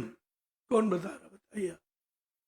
तो अपनी अपनी दुकान खोलने के चक्कर, अरे मानो दुकान नहीं है, मानव दुकान नहीं है, मानव सर्वश्रेष्ठ जन्म है, जो सारे जन्मों को खत्म करने के लिए आया। पशुओं का, पक्षियों का, कीड़े मकोड़ों का, नाली के बदबूदार कीड़ों का, सबको खत्म करने के लिए मानव जन्म मिला। और तुम सब में जाने के लिए मानव जन्म समझते हो, और वही कर्म करते हो। ये मिल जाए, ये मिल जाए, ये मिल जाए, वो मिल जाए। अरे जिनको मिल गया उनका इतिहास पढ़ लीजिए, पता चल जाए मिलने कि जिनको मिला वो कहाँ ले गए, उसका क्या हुआ, अंत में लोगों ने उसके बारे में क्या कहा कि ये किसी का नहीं है, न किसी का था, न है, न रहेगा। अगर इतनी बात समझ रहे तो झगड़ा खत्म, झगड़ा खत्म हो जाए। झगड़ा केवल मान सम्मान का, जो अंदर में घुस गया। महापुरुषों ने कहा लाभ और मान क्यों चाहे, पड़ेगा सब तुझे देना। ये लाभ मान भी बहुत भारी कर्जा है आपको देना। यहाँ इंसान लाभ चाहता है, लाभ देना नहीं चाहता। सम्मान चाहता है, सम्मान करना नहीं चाहता, तो फिर क्या कर सकते? ये तो काम तुम्हारे बस का है ही नहीं। सर्वप्रथम काम करने के पहले वो सारे काम तुम्हारे अंदर आ जाने चाहिए। सारे काम कर लोगे तो तुमको अपने कर्म करने का अनुभव होगा, वो सच्चा ज्ञान। जो कर लोगे वो झूठ नहीं है, जो सुन लोगे पढ़ लोगे वो झूठ है। पता नहीं उसने किस स्थिति परिस्थिति में आके लिख दिया है, वो समय कैसा था, आज समय कैसा। यहाँ तो नित्य परिवर्तन है। ये बात समझ में आ जाए तो सारी गंदगी खत्म, सब खत्म। लेकिन इतनी जल्दी इस गंदगी को हटाना भी तो मुश्किल है, क्योंकि तुमने बहुत सम्मान के साथ उसको बैठाला अंदर। किसी की नहीं मानेंगे, किसी की नहीं सुनेंगे, अपनी सुनाएंगे, अपने लिए करेंगे, अपनी व्यवस्था। अरे तो यार पशुओं का, ये पशुओं का जीवन है, ये इंसान का जीवन ही नहीं है। और ना तुम कभी इंसानियत का दर्जा पा सकते हो। इसलिए काम करने के पहले काम को समझने की कोशिश करो, ये काम किधर की तरफ ले जाएगा। ऐसा तो नहीं केवल हमें स्वार्थ में बांध के यहीं छोड़ देगा, तो फिर ये कर्म नहीं माना जाएगा। इन चीजों पर असल में विचार नहीं लोगों ने किया। कहते इस नर्तन का मूल कदर कुछ भी नहीं जानी। इस मानव शरीर का मूल अर्थ क्या है, ये तो कोई बिरला ही समझ पाया। करते तो सभी, सब कर्म ही समझ के कह रहे हैं, लेकिन वो कर्म जो तुम्हारे लिए और लोगों के लिए सिद्ध हो जाए, और युगों युगों तक उस कर्म की पूजा करें, तब तो ठीक है। और ऐसे तो वही स्वार्थपरता में तो कुछ होता, स्वार्थी कभी कुछ कर नहीं सकता। अपने लिए कर सकता है, लेकिन समाज देश के लिए नहीं कर सकता। आज समाज देश का प्रश्न है कि समाज को मार्गदर्शन कैसे मिले, समाज को मोड़ कैसे मिले, समाज को सही सच्चे रास्ते पर चलाने वाला कौन है, उसकी तलाश कर। लेकिन कुछ नहीं, तो अपनी बनी ध्वनि अलाप रहे हो, वो करेंगे, ये कर देंगे, वो कर देंगे, वो कर देंगे। अन्न भाई तुम्हारे अंदर इतनी शक्ति तो कर दो, फिर हमसे क्यों कहते, हमारी क्या जरूरत। तुम्हारे में इतनी क्षमता है, इतनी शक्ति है, विचारवान हो, तो आप करके दिखा दीजिए। मैं तो ये कहता हूँ कभी नहीं कर पाओगे, कभी भी नहीं कर। जब तक तुम्हारे अंदर वो गुण नहीं आएगा तब तक आप कुछ कर नहीं सकते हो। इसी तरह शोर मचाते रहिए, तमाम लोग चले गए, तमाम चले जाएंगे। इसलिए पहली बात तो काम को समझो कि ये काम हम करने जा रहे हैं तो इस काम करने के लायक है कि नहीं है, हमारे में शक्ति सामर्थ्य है, धीरता दृढ़ता है कि नहीं है। कहीं ऐसा ना हो जरा से कोई आपद पड़े छोड़ के भाग जाओ। और यही होता, जरा से ही कोई आपत्ति आ जाए ये धर्म कर्म सब भूल जाएंगे। 1 मिनट अभी इमरजेंसी में यही हुआ था, सब भूल गए, जय गुरुदेव नाम लेने ही भूल गए। कल हम बाबा जी को जानते ही नहीं, कौन है क्या, तमाम फोटो उठा उतार कर फेंक दिया। ये है मान्यता, ये तुम्हारी मान्यता है। इसीलिए मैं इस मान्यता से कभी सहमत नहीं हूं, और न मैं किसी पर विश्वास, मैं केवल अपने पर भी विश्वास करता हूँ कि हम ही सही रास्ते पर बने रहें, गुरु की दृढ़ता मजबूती का सम्मान करते रहे। मैं तो अपने लिए सोचता हूँ, दूसरे के लिए क्या कहूँ। पता नहीं कब कैसी स्थिति आने पर लोग एक बार भाग चुके हैं, दोबारा भी भाग सकते, और हो ही जाता। छोटी मोटी स्थितियों से मैं रोज ही देखता हूँ कि अभी कह रहे हैं कल हट जाएंगे, तो फिर अकेले ही चलना पड़ेगा। तो मैं उतना ही काम कर रहा हूँ जितना अकेले कर सकूँ, मैंने किसी पर भरोसा नहीं कर रहा, सीधी बात। मैंने 20 साल में ये जन्मत अकेले ही खर्चा, अगर सब लोग मिल जाते तो सारा विश्व आ जाएगा। लेकिन सब अपनी दुकानों के चक्कर में, हमारी दुकान चल जाए, हमारे भाई दुकान चक्कर में ना रहो, दरबार के चक्कर में कि सब दरबार में आ जाए, सबको सुख, सबको शांति, सबको न्याय, सबकी सुरक्षा होने लगे। आप दुकान से दरबार की तरफ क्यों नहीं बढ़ते हो, और सब दुकान खोलने के चक्कर, सब जिसको देखो। तो भैया दुकानों पर सौदा बगैर पैसे का नहीं मिलता है, और दरबार में लुटाया जाता है। दरबार दुकान का अर्थ तो समझो कम से कम, इनमें अंतर कितना। आज दुकानें ज्यादा लग जाने के कारण संत महापुरुषों को दरबार खोलना पड़ा। कि काम दरबार से होगा, दुकान से नहीं। दुकान से तो कुछ ही लोग लाभ उठा सकते हैं और दरबार से सब। दरबार में सच्चे सदगुरु के दुख दर्द मिटाए जाते हैं, दुनिया के सताए लोग जहां सीने से लगाए जाते हैं। इससे दरबार इसका नाम है। कम से कम पहले समझने की कोशिश। इसीलिए कहा, करिए नित सत्संग, बाधा सकल मिटाए, फिर ऐसा अवसर ना मिले दुर्लभ नर्तन पाए। हर रोज दर रोज प्रतिरोज सत्संग करो, जितना मिल जाए, जहां से मिल जाए। जो तुम्हारे पास है वो तो है ही, और दूसरों से मिल जाए तो बहुत अच्छी बात है। लेकिन ऐसा करते नहीं लोग। दूसरे का अच्छा देखकर निंदा आलोचना बुराई में फंस जाते हैं, और अपना जहाँ के तहाँ खराब के खराबे रह जाते। बुराई करने वाला कभी अच्छा नहीं हो सकता, निंदा आलोचना करने वाला कभी महान नहीं हो सकता। इस बात को हमेशा ध्यान में रखें। सम्मान पाने के लिए सम्मान करना बहुत जरूरी। अगर तुमने सम्मान करना नहीं सीखा तो तुम्हें दुनिया में सम्मान नहीं मिलेगा। क्योंकि सम्मान का बदला सम्मान, अपमान का बदला अपमान। अभी किसी को गाली देने लगो, बीमार पड़ जाएगी, तुरंत मिल जाएगा, यहाँ लाभ मिल गया, देखो बुरे कर्म का बुरा नतीजा। लेकिन फिर भी सब उसी तरह बढ़े चले जा रहे।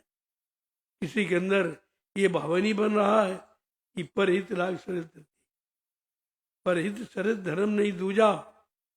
कहना पर दूसरे का भला करना, इससे बड़ा कोई धर्म ही नहीं है।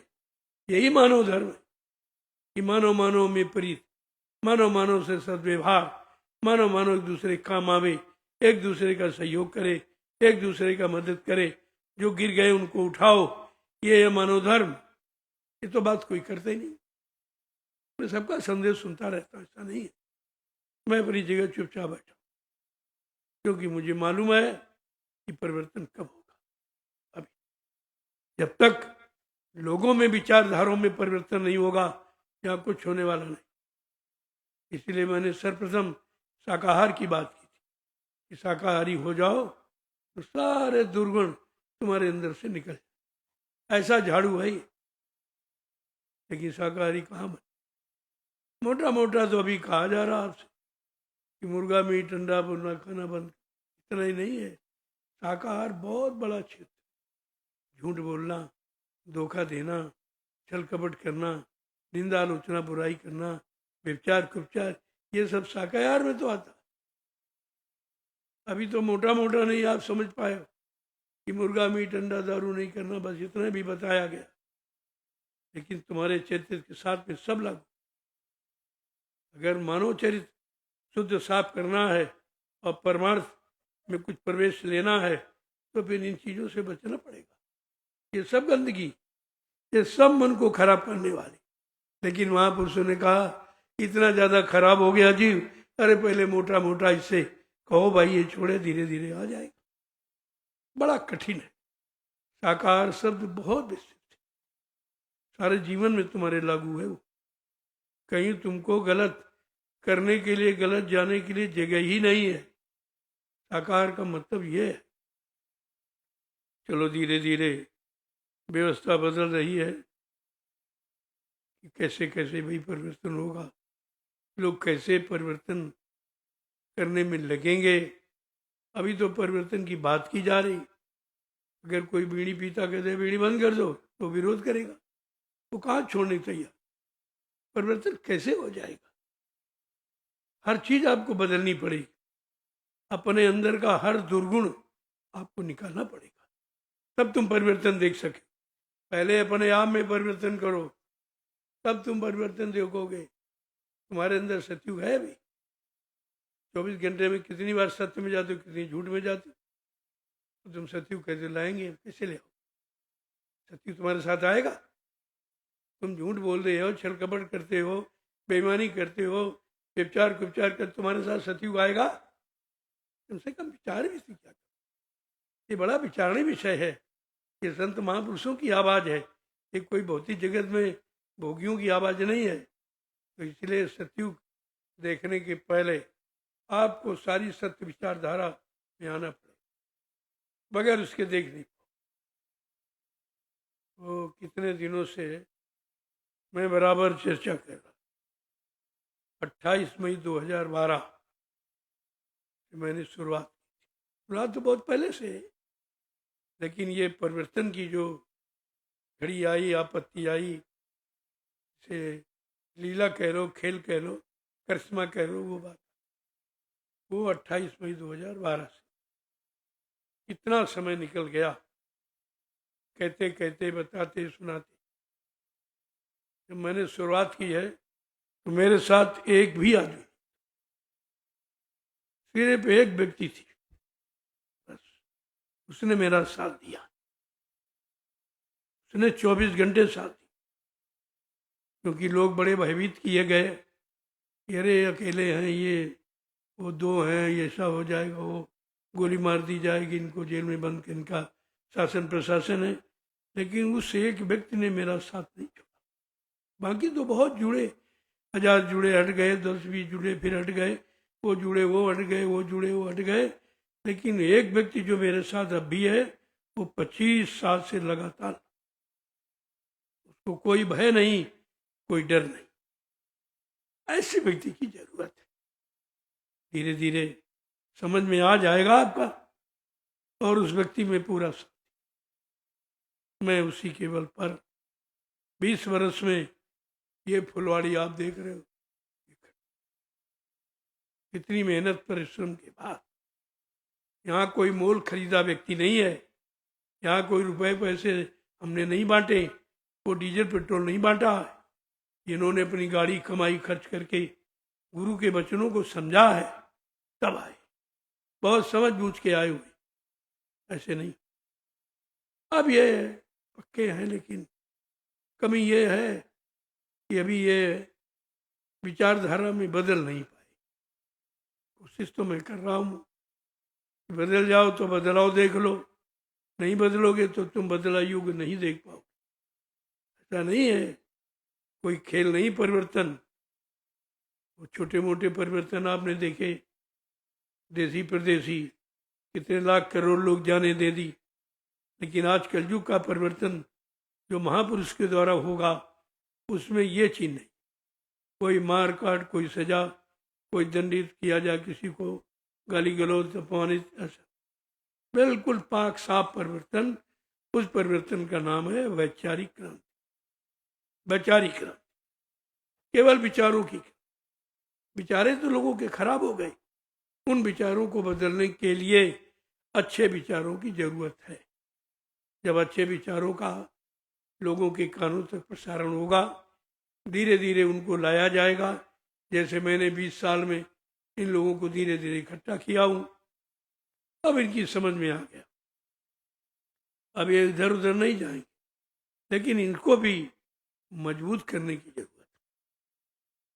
अभी मजबूती नहीं है, कुछ तो सामाजिक, कुछ पारिवारिक, कुछ शारीरिक स्थितियां, परिस्थितियां मजबूर करती हैं, इसलिए लोग नहीं बदलाव कर पा रहे। लेकिन जब व्यवस्था बदल जाएगी तो सब आ जाए। व्यवस्था की जरूरत सबको है, हर व्यक्ति व्यवस्था से जुड़ा है। परिवार की व्यवस्था, समाज की व्यवस्था, देश की व्यवस्था, धर्म की व्यवस्था, राजनीति की व्यवस्था, इन सबसे जुड़ा हुआ है, ऐसा नहीं। और जो ये सब करके दिखा देगा उसको कौन नहीं मानेगा, उसी को कहते हैं दूरदर्शी। दूरदर्शी कोई आर्टी पार्टी, कोई राजनीतिक दल पर मत समझना। ये महापुरुषों की खोज है। सबके दुख दर्द दूर होंगे, सबको शांति मिलेगी, सब पारस्परिक प्रेम प्यार मोहब्बत में रहेंगे, एक दूसरे के काम आएंगे। अपने परिवार समाज का काम करते हुए शाम को 1 घंटा आत्मा के कल्याण के लिए समय देंगे। उसी को इबादत, उसी को पूजा, उसी को भजन कहते, ये भी करेंगे सब। जो इस तरह की व्यवस्था होगी उसको दूरदर्शी कहते। अभी आप उसके बारे में कुछ जानते ही नहीं। जब शुरू किया गया तो लोगों ने विरोध करना, अरे बाबा जी राजनीति में आ गए, ये प्रधानमंत्री बनना चाहते। बताओ, महापुरुषों पर दोषारोपण करने लगे। वो तुमको बनाने आएगी, वो तो बने बनाए, वो क्या बनेगी? जो तुम्हारी व्यवस्था बिगड़ी थी, परिवार समाज देश की राजनीति धर्म नीति की, उसको ठीक करने आए, तुम उन्हीं पर दोषारोपण करने लगे। तो कहा बच्चा अभी इसको रख दो, आगे काम है। ये ब्रह्मास्त्र है, इसको अभी चलाने की जरूरत नहीं। तब से चुपचाप शांति ढंग से दूरदर्शी का जिक्र भी नहीं। लेकिन बगैर दूरदर्शी के कुछ नहीं होगा, ये मैं लिख के दे, कोई नहीं कर सकता। कितना प्रयास करोगे, जब दूरदर्शिता आएगी तभी कुछ होगा। अब वो तुम पार्टी, वो राजनीति दल, वो समझ, ये तुम्हारी समझ है, ऐसा कुछ नहीं है। वो एक व्यवस्था है, और व्यवस्था की मांग सबके अंदर है।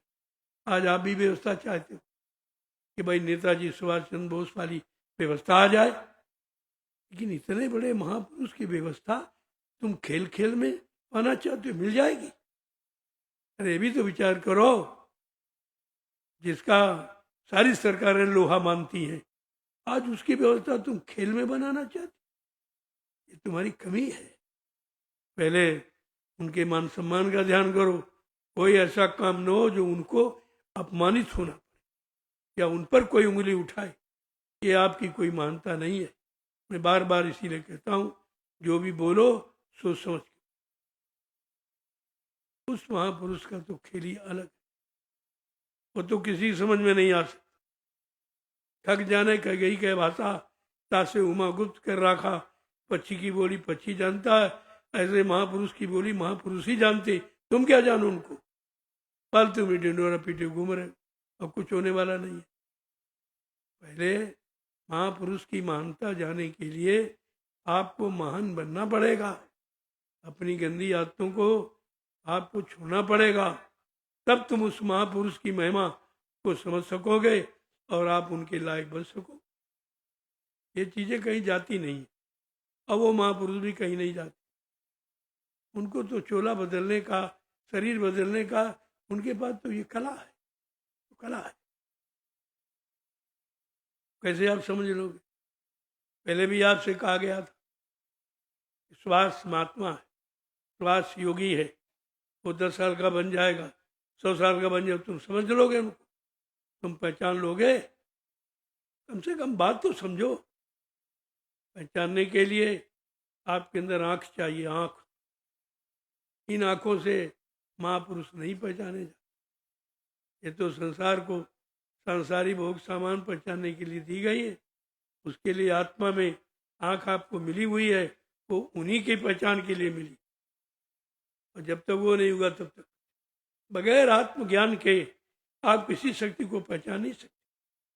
तो कितनी बार आपसे कहा गया, ये शक्तियां कहीं जाती नहीं है, इनको कोई मार भी नहीं सकता, ये अपनी इच्छा से आती हैं, और जो काम संकल्प ले लिया वो पूरा करके ही अपनी इच्छा से जाती, ना कोई उधर से भेजता, ना इधर से जबरदस्ती कोई उनको पहुंचा सकता। इस बात को आपको ध्यान रखना, तुम्हें कुछ करना ही नहीं। जब करने वाला है तो तुम्हें उनके वचनों पर चलना, उनके आदेश को मानना है, इतना आपके लिए बहुत है। और तुम उनके आगे 4 आने बात करते, उन्होंने कहा 12 ने, तुम 16 आने बात करते। मालूम आपको कुछ नहीं, कुछ नहीं। इसीलिए तो सत्संग की आवश्यकता, वो कहानी किसे दोहराने की जरूरत नहीं है। सत्य, सत्य का संग, सत्य हमें मिलेगा। सुभाष सत्य है तो मिलेगी, सुभाष की नीतियां सत्य हैं तो क्या बिना सत्संग के पा जाओगे? कैसे मिल जाए? बात ही तो नहीं समझते हो। और सारा प्रयास वही किया जा रहा, उसी सत्य का एक संगठन तैयार किया जा रहा। बगैर संगठन के कुछ होगा नहीं, संगठन आप कर नहीं सकते हो, क्योंकि अभी संगठन की भावना नहीं है। तुम्हारी भावना से लोग अभी मतलब प्रेरित नहीं है, जानकार नहीं कि आप क्या करना चाहते, क्या। ये सब काम धीरे धीरे होगा सब, लेकिन तुम्हारे कहने से। तुम कह रहे हो गलत कह रहे हो, तुमको बिल्कुल ही जानकारी नहीं है, क्योंकि तुमने उस महापुरुष को देखा नहीं। उस महापुरुष के वचन वाणी अपने कान से आपने सुने नहीं, तुम सुनी सुनाई और पढ़ी पढ़ाई बातें करते हो। इससे वो परिवर्तन बहुत दूर है। जो कागजों में लिखा उसके अनुसार नहीं होगा। ये बात कांट में बांध लीजिए, जो कागज आप इकट्ठे कर रहे हो इससे कुछ भी नहीं होगा, क्योंकि वो परिवर्तन इससे 1000 गुना आगे का। अगर कागजों वाला हो जाएगा तो फिर कैसे लोग मानेंगे कि कलयुग का परिवर्तन अनोखा है। कागज फागज की जरूरत नहीं, तुमको कोई प्रमाण देने की जरूरत ही नहीं, वो स्वयं प्रमाणित है। उनका कौन प्रमाण दे देगा? कौन जानता जो प्रमाण दे दे कहाँ है, किस स्थिति में है, क्या कर रहे हैं, कौन सी आध्यात्मिक शक्ति का संचय कर रहे हैं, कौन सा मजबूत संगठन अध्यात्म का तैयार कर रहे हैं, आपको क्या पता? कुछ नहीं मालूम। इसलिए चुपचाप धीरज से लगे रहो। काम करने वाले ने सब सामान तैयार कर लिया, आपको कुछ करने की आवश्यकता नहीं है, केवल अपने जगह मजबूती से खड़े रहने की, कहीं इधर उधर ना हो जाओ समय। तमाम लोग हो गए, कोई इधर भाग गया उधर, इनको क्या मिलेगा? ये बेचारे कहीं के नहीं रहे, ना इधर के रहे ना उधर के रहे। ऐसे लोगों को पश्चाताप करना पड़े। क्या ऐसे लोग गुरु के विश्वसनीय नहीं होते? इनको गुरु की नीति पर इनको कोई विश्वास नहीं है, उन्होंने जो परिवर्तन की आवाज लगा उस पर भी विश्वास नहीं। तो ऐसे लोगों का क्या भरोसा? मैं तो नहीं विश्वास करता, मैं बिल्कुल ही अभी विश्वास नहीं करता। इतना बड़ा जनमत है लेकिन विश्वसनीय नहीं है, क्योंकि वो घड़ी बड़ी कठिन है। जब विश्वास किया जाए, जब परिवर्तन देखा जाए, परिवर्तनकारी शक्तियां कितना संघर्ष करके कैसे काम करेंगी, वो छोटी मोटी बात नहीं, बहुत बड़ी चीज। जय गुरुदेव, जय गुरुदेव। नाम किसका? प्रभु का प्यारा नाम। देख, प्रभु एक ऐसा शब्द है जो सृष्टि का अनोखा, सबसे बड़े मालिक को प्रभु से संबोधित किया जाए। प्रभु को समझ पाओ तो समझ लो, इसीलिए तो आवाज लगाई जा रही, ये काम प्रभु का है और प्रभु के अलावा कोई कर नहीं सकता। तब आपको समझ लेना चाहिए, अरे भाई कौन प्रभु है जिसके द्वारा काम होगा, जिसकी व्यवस्था आएगी, जिसकी सरकार है, जिसकी सरकार बृहद सरकार जो सारे विश्व को न्याय देगी। पहले बात समझो तो जड़ से विरोध में आ जाते, हम ये नहीं कहेंगे, हम ये नहीं कहेंगे। तुमसे कौन कहता कहो, समय सब कहला देगा। परिवर्तन की बेला में सब कहने लगेंगे, अभी तो उनके अंदर ही नहीं परिवर्तन विचारों में है। जय गुरुदेव।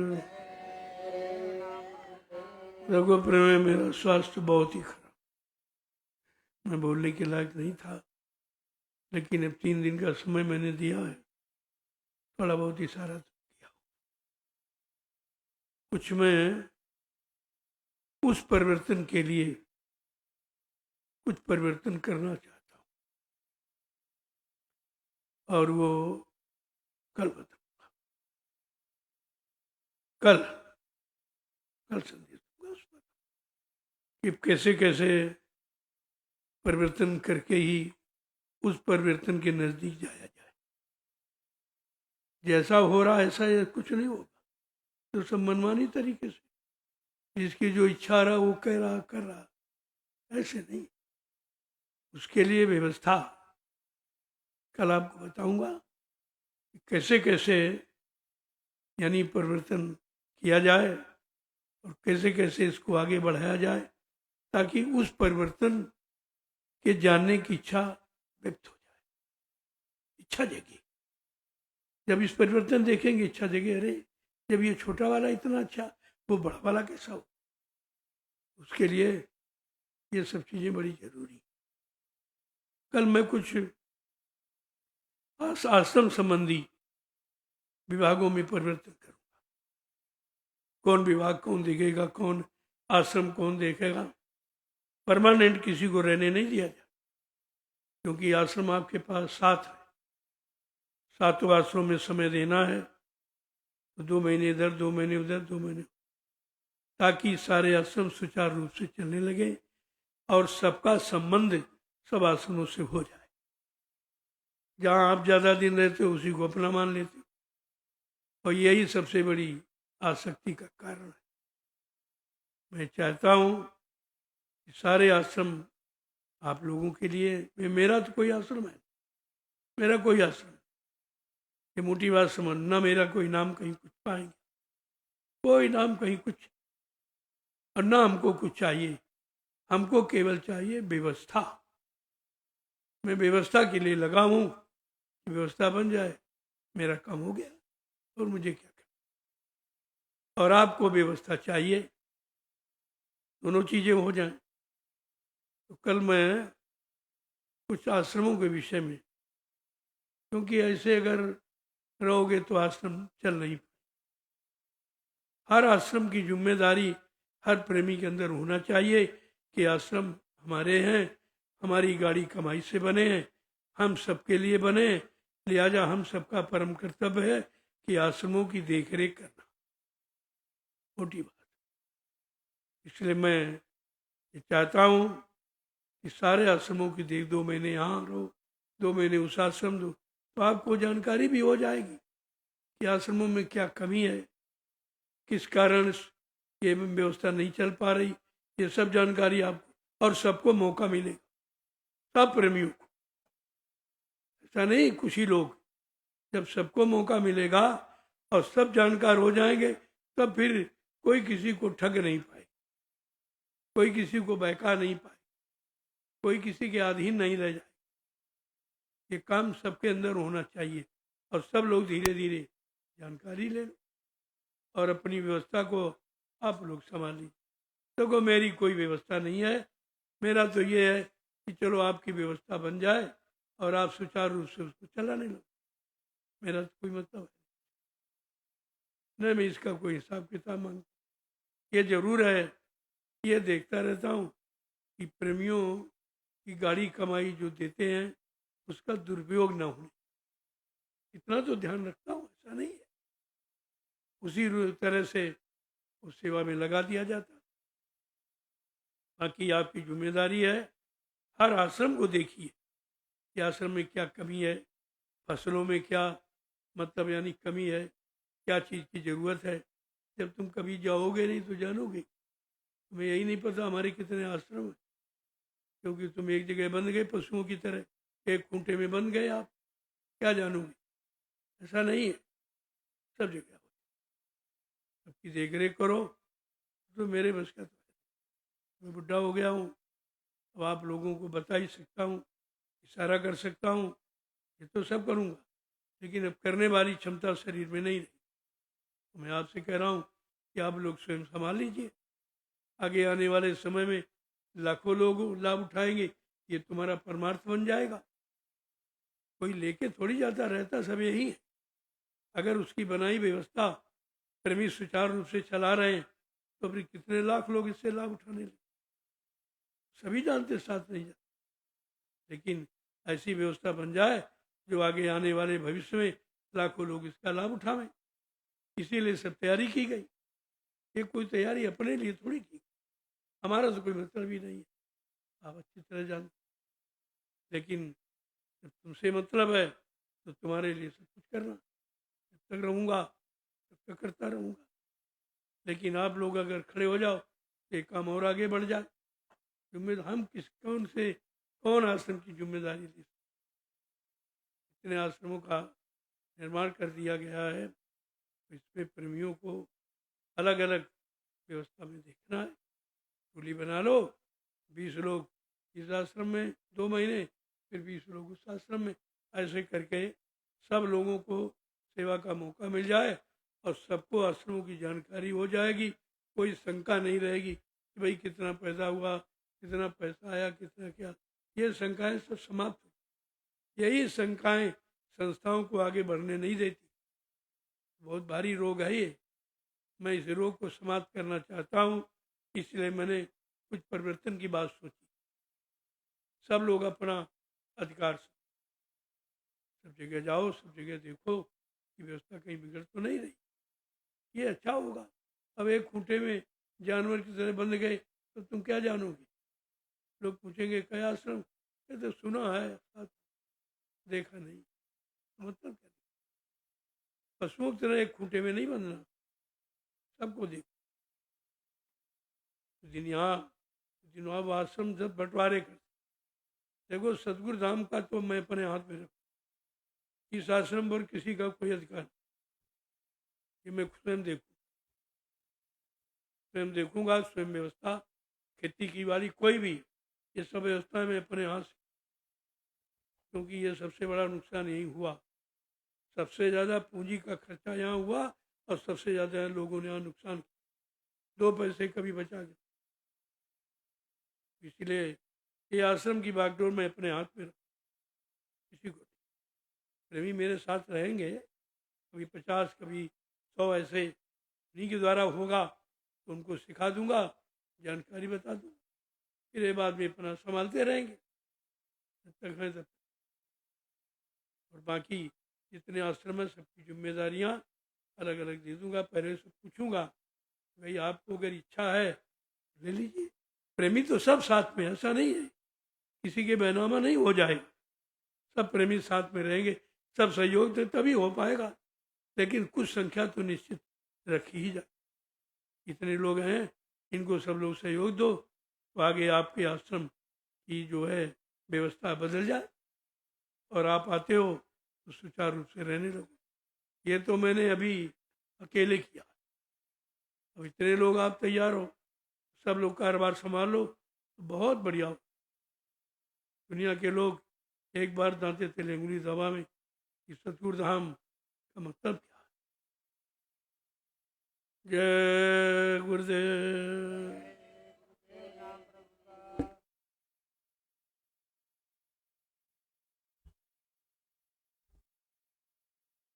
देखो इतना समय मैंने आपको दी, दवा वाली नहीं है, धीरे से इस काम को समझने की। मैंने भी कहा कि 2 बरस मैं मिलूंगा नहीं आपसे उस रूप से, क्योंकि इसमें कुछ बाधाएं आई हैं, उनको रोकने की। वैसे निकलूंगा, ऐसा नहीं महीने में एक बार सत्संग दूंगा और सबसे मिलूंगा, लेकिन थोड़ा दूरी बना के। इसका भी बहुत बड़ा राज, बहुत बड़ा प्रभाव शरीर पर पड़ा। इसलिए मैं तो प्रार्थना करूँ, मैं कह रहा हूँ कि 2 बरस थोड़ा मौका दे दीजिए, ठीक हो जाऊं तो आपसे मिलूंगा। पहले भी मिलता, ऐसा तो नहीं मिलता। मैंने जो कहा है वो कर रहा हूँ, धीरे धीरे धीरे धीरे। आपको अपना काम चाहिए, आपको आशीर्वाद चाहिए, आपको लाभ चाहिए, वो मिलता रहेगा। कोई जरूरी नहीं कि पास में ही हो, वो देने वाला आज ऐसे फेंक देगा तभी आपको मिल जाएगा। लेकिन तुम्हारे अंदर प्रेम, श्रद्धा, सेवा भाव पक्का होना चाहिए। हमेशा प्रेम दूरी में पलता है, बात का ध्यान। और ये छूने वाली संत मत में प्रणाम लिखा, प्रणाम आशीर्वाद, प्रणाम ही तो आशीर्वाद है। और वो दूर से कितनी दूर कहीं रह के आप करोगे तो आपको लाभ मिल जाए। ये जरूरी नहीं कि पासे में रहो तभी कोई ऐसा। मैं कितने सालों से आपको सिखा रहा था कि भाई प्रणाम। मैं हाथ जोड़ के हमेशा आता हूँ, तब जाता हूँ, तब कहीं मिलता हूँ तुरंत हाथ जोड़ के प्रणाम। प्रणाम आशीर्वाद का प्रतीक है, प्रणाम ही तो आशीर्वाद। वो आपकी समझ में नहीं आया तो मुझे कहना पड़ा। जो दूर से होगा वो पास में नहीं है। दूर में मर्यादा, दूर में शिष्टाचार, दूर में संयम, दूर में अनुशासन, ये सब कुछ रहता है और पास में आके खत्म हो जाता। ऐसा पास किस काम का जहाँ तुम्हारे पास कुछ रहे ना। इसलिए मैंने एक बोर्ड लगा दिया, आप जो सेवा आपको भेंट करनी है वो दान हमको मिल जाए। मैं शाम को रोज मंगा लेता, ऐसा नहीं। ऐसे तो तमाम गड़बड़ी थी। कुछ लोगों ने शिकायत की मैं सेवा देता हमारी आप तक नहीं पहुंचती। हमने हाँ, बड़े बड़े नोट नहीं पहुंचते, लोग बीच में गड़बड़ कर लेते। तो मैंने कहा अब हम व्यवस्था बनाए देते हैं, ये दान पात्र रख दिया जाएगा, अपने हाथ से लोग उसमें डाल, मैं शाम को मंगा के अपने सामने उसमें गिनती करा लेता। ऐसे कोई तुम्हारी सेवाओं का दुरुपयोग नहीं कर सकता, इसलिए बनाया। और वहां पर एक प्रसाद रखा, स्पर्श करा हुआ प्रसाद रखा हुआ। जब 10 बार जय गुरुदेव प्रभु का नाम लेके आप इस्तेमाल करोगे, आपको पता चल जाएगा इसी में दया है, इसी में दया है। ऐसा कोई काम नहीं जिससे तुम्हारा नुकसान हो, ना ऐसा कोई काम करूंगा जिससे संगत का नुकसान हो। अब आप नहीं समझ पाते हो वो थोड़ी, और सबसे मिलना असंभव भी है। अभी 3 लोगों से मिलना बहुत, लेकिन दूर से सबसे मिल रहा हूँ। आप हमसे मिल रहे हैं, हम आपसे मिल रहे हैं, अब आप सत्संग सुन रहे हैं, और मिलना क्या? मिलना है विचारों का, विचार मिल जाए काम बन जाए।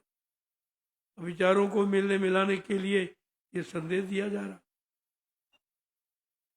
जय गुरुदेव नाम प्रभु का। अब आप लोग चलिए, तो कोई सेवा हो, सेवा जरूर करना। आए हो तो बगैर सेवा के मत जाना। सेवा ही दया पाने का आधार है, और संत मत में कोई आधार, ये रुपया पैसा उतना आधार नहीं जितना सेवा। और सेवा से तो ये सब काम हुआ, देख रहे आप। पैसे सब लोग फेंक जाओ तो सेवा कौन करेगा? बगैर सेवा के तो धन का भी प्रयोग नहीं हो सकता। अब दोनों चीजें आपकी, आप सेवा देते हो, वो आपकी पात्र रखा हुआ डाल दो, हमें मिल जाए। ऐसा नहीं है, उसका हम बराबर ध्यान रखते हैं, और जो बीच में गड़बड़ी हो वो बंद हो जाएगी। किसी आप दे देते थे किसी को, ले जाओ हमारा दे देना, उसकी इच्छा हुई दिया, इच्छा हुई नहीं दिया। लेकिन जब दान पात्र में अपने हाथ से डालोगे तब कोई शंका नहीं। मैं शाम को मंगा लेता हूँ, अपने सामने उसकी गिनती करा देता हूँ। ऐसा नहीं है, जो गलती भूल हो गई वो दोबारा नहीं हो। इसीलिए मैंने परिवर्तन कर रहा हूँ कि प्रेमियों के मन खराब हो जाते।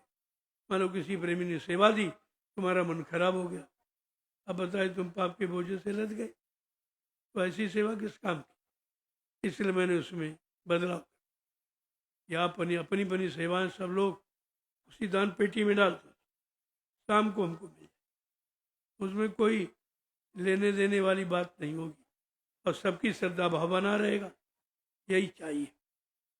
मैंने वहाँ प्रसाद बना के रख दिया, आप उसको ले लीजिए। प्रसाद जब इस्तेमाल करोगे तब पता चलेगा ये प्रसाद है कि नहीं है। ऐसा नहीं है जो स्पर्श कर दिया जाए वो प्रसाद हो जाता आपके लिए।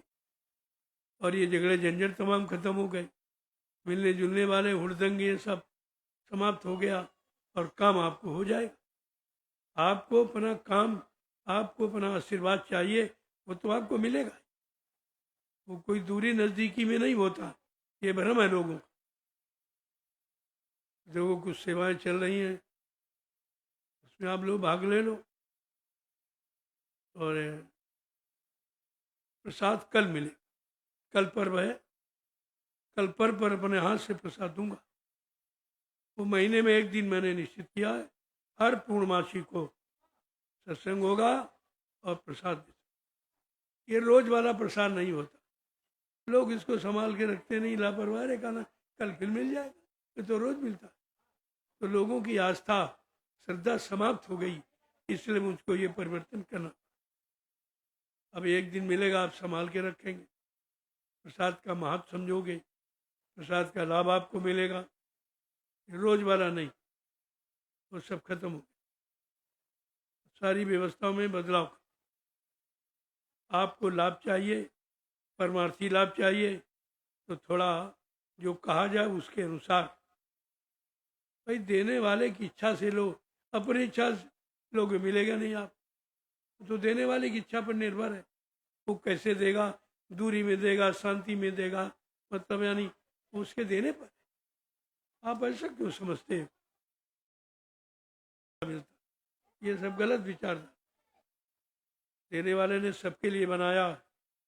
मान लो कोई 200 400 वर्ष सत्संग में नहीं आता है, लेकिन अगर उसने भाव बनाया अपने घर में तो दया यहीं से भेज दी जाती। ऐसा नहीं दया से वंचित नहीं रखा जाए, वो तो भावनाओं पर दया, वो श्रद्धा सेवा भाव में दया। नजदीकी बदकी से दूरी वाला काम यहाँ संत मत नहीं। जय गुरुदेव नाम प्रभु का। अब आप चलिए, देखो सेवा वो तो करिए। कल पर्व है, कल पर्व पर प्रसाद दूंगा और थोड़ा सा पर्व के बारे में और संगत के बारे में, आश्रम के बारे में, प्रेमियों के बारे में अलग अलग संदेश दूंगा कल। इसलिए मैंने कहा ये परिवर्तन का पर्व है। नए वर्ष 2026 में जो परिवर्तन किए गए हैं वो सब प्रेमियों को बता दिया जाए और सब उसी अनुसार काम करने लगो तो आपको लाभ मिलने लगे। ऐसे लाभ आप कुछ नहीं मिलता, आते हो चले जाते, क्योंकि लाभ पाने वाले जो कर्म क्रिया वो आप करते नहीं हो। मैंने बताया तो कई बार आप थोड़ा सा दूर रहकर काम करो, अच्छा रहेगा। अरे दूरी नजदीकी तो अंदर की होती, शरीर की कोई दूरी नजदीकी नहीं मानी जाती। वो तो आत्मा का संबंध है और आत्मा परमात्मा का संबंध कोई दूरी नजदीकी थोड़ी मानता है। अब समझ नहीं पाते हो तो इसलिए बोलो जय गुरुदेव नाम प्रभु का, जय गुरुदेव नाम प्रभु का, प्रभु का प्यारा नाम। जोर से बोले, सब मिल बोले, बोलना होगा अभी से बोले, दुख दर्द हरेंगे, सब कष्ट मिटेंगे, सुख शांति भी देंगे, सबके दाता, सबके मालिक। प्रेम से बोले, ये नाम नहीं इंसान का, ये काम नहीं इंसान का। इतनी ऊंची बात प्रभु का काम, प्रभु की सत्ता है, प्रभु की सृष्टि है, फिर इसमें शंका संदेह क्या प्रभु का नहीं है? अब तुम प्रभु शब्द को बहुत सीमित समझते हो, असीमित है, बगैर प्रभु के कुछ नहीं। अब प्रभु कृपा करो यही भांति, सब तज भजन कर। प्रभु की कृपा जब होगी जब सब छोड़ के भजन करोगे। बात समझते नहीं हो, प्रभु की बातें नहीं समझ आई यार। ऐसे प्रभु हरे भजन खगेसा, मिट्टी है न जीवन के कलेसा। जिंदगी में आने वाले जितने कष्ट मुसीबत वो प्रभु भजन से जाए। इतना सीधा साधा सरल रास्ता आपके लिए बात ही नहीं समझ पाएगी। ये चीज जान जाओगे, प्रभु की कृपा भयो सब काजू, जन्म हमार सफल भयवा। सब कुछ तो लिख दिया गया, फिर भी प्रभु नहीं जान पाएगा। प्रभु की कृपा से जो होगा वो अच्छा, मानव जीवन सफल होगा। प्रभु की कृपा, प्रभु की दया, प्रभु की मेहरबानी से होगा, अन्यथा तो हमारे आप करने से कुछ नहीं होगा। ये सब चीजें समझने का प्रयास, सबको लिखा पड़ी रामचरितमानस, वो संतों का अनुभव है, संतों का विषय है, संत की वाणी है, आगे आने वाले हर मानव को लाभ देने वाली है। अब क्यों नहीं लेते? संदेश तुम्हारे पास सब कुछ भरा पड़ा। मैंने 20 वर्ष में इतना बताया सुनाया है कि अगर रोज नया संदेश सुनो तभी पूरा नहीं, तभी खत्म नहीं हो। उसको लगा दीजिए। देखो संदेश जिन्हें तो सेवा करें, सेवा करेंगे, बाकी सुबह शाम 1-1 घंटा आप संदेश जरूर सुनेंगे। जो पिछले समय में मैंने कहा वो आज उसकी जरूरत है, आवश्यकता, उसे आप सुनिए। 1 घंटा सुबह, 1 घंटे टीवी के माध्यम से आप तक पहुंचा दिया जाएगा, क्योंकि आप पिछले वचन भूल चुके और उन्हीं वचनों से काम होगा, वही वचन काम करेंगे और उन्हीं वचनों से तुम बच पाओगे। इसलिए उसकी पुनरावृत्ति अनिवार्य। मैंने कहा भाई उसको जारी करो, सबको जारी, सबको बता दो, उसकी आवश्यकता बहुत है। आगे आने वाले समय में यही वचन आपके काम आएंगे, क्योंकि आप भूल चुके हो। तो मैं पुनः उसकी यादगार के लिए कह रहे सुबह शाम 1-1 घंटे आप लगा दिया करो। सब प्रेमी सुनेंगे, इधर उधर भटक रहे हो, इधर उधर फालतू अपना संदेश सुनिए। और बाकी आप सेवा जरूर करो। कल मैं विभागों का विभाजन करूँ, कौन विभाग कहाँ काम करेगा, कृषि विभाग में कौन कौन प्रेमी रहेंगे आश्रमों पर, हर आश्रम का अलग अलग, ताकि सबको सेवा का मौका मिले और सबको सेवा का अनुभव हो जाए। हमारा मेन अर्थ अनुभव का, कि सब लोग जानकार हो जाओ तो किसी के सहारे नहीं रहना पड़ेगा। अब जिसके सहारे वो चला गया, आपका काम ही बंद हो गया। मैंने इस उद्देश्य को लेकर ये परिवर्तन की बात कही है। समझने का प्रयास करो तो बहुत अच्छा हो, और सब लोग जानकार हो जाओगे और सब समझदार बन जाओगे, और सबको सबकी जरूरत और सबकी आवश्यकताएं पूरी होने लगेंगी। और कोई शंका संदेह भूल भ्रम नहीं रहेगा कि भाई उस आश्रम में खेती में क्या हुआ, उसमें क्या हुआ, उसमें सेवा मिली कहाँ गई क्या, वो सब आपके सामने बिल्कुल सामने स्पष्ट।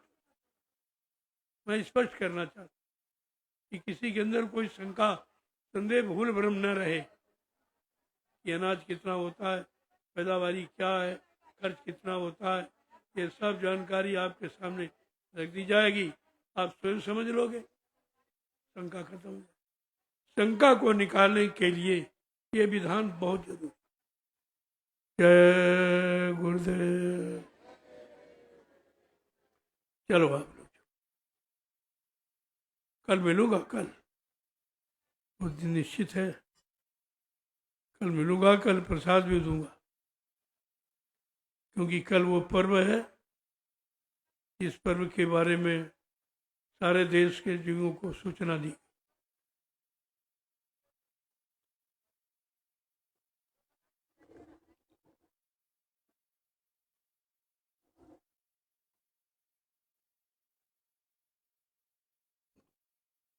देखो कहाँ कहाँ सेवाएं हो रही, चलो आप सेवा, अंदर भी काम हो रहा, बाउंड्री बन रही है। देखो कुटी की एक मर्यादा है, उसका विषय ध्यान दें। मैं मिलने के लिए बाहर निकलूंगा हर पूर्णिमा को, संदेश भी दूंगा, मिलूंगा, प्रसाद भी दूंगा, ऐसा नहीं है। आपको चिंता करने की जरूरत नहीं है, लेकिन रोज अंदर मत, कुछ हमें कर लेने दो। मैं कुछ कर रहा हूं, कुछ तैयारी कर रहा हूं, उसमें बाधा न डालो,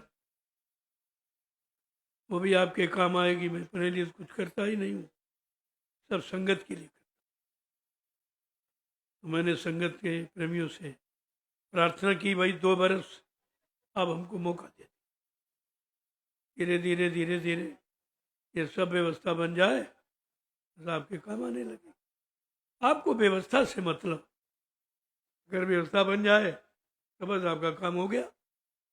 आज व्यवस्था ही चाहिए, समाज की, परिवार की, मतलब यानी धर्म की, नीति की, न्याय की व्यवस्था तो बिगड़ी है।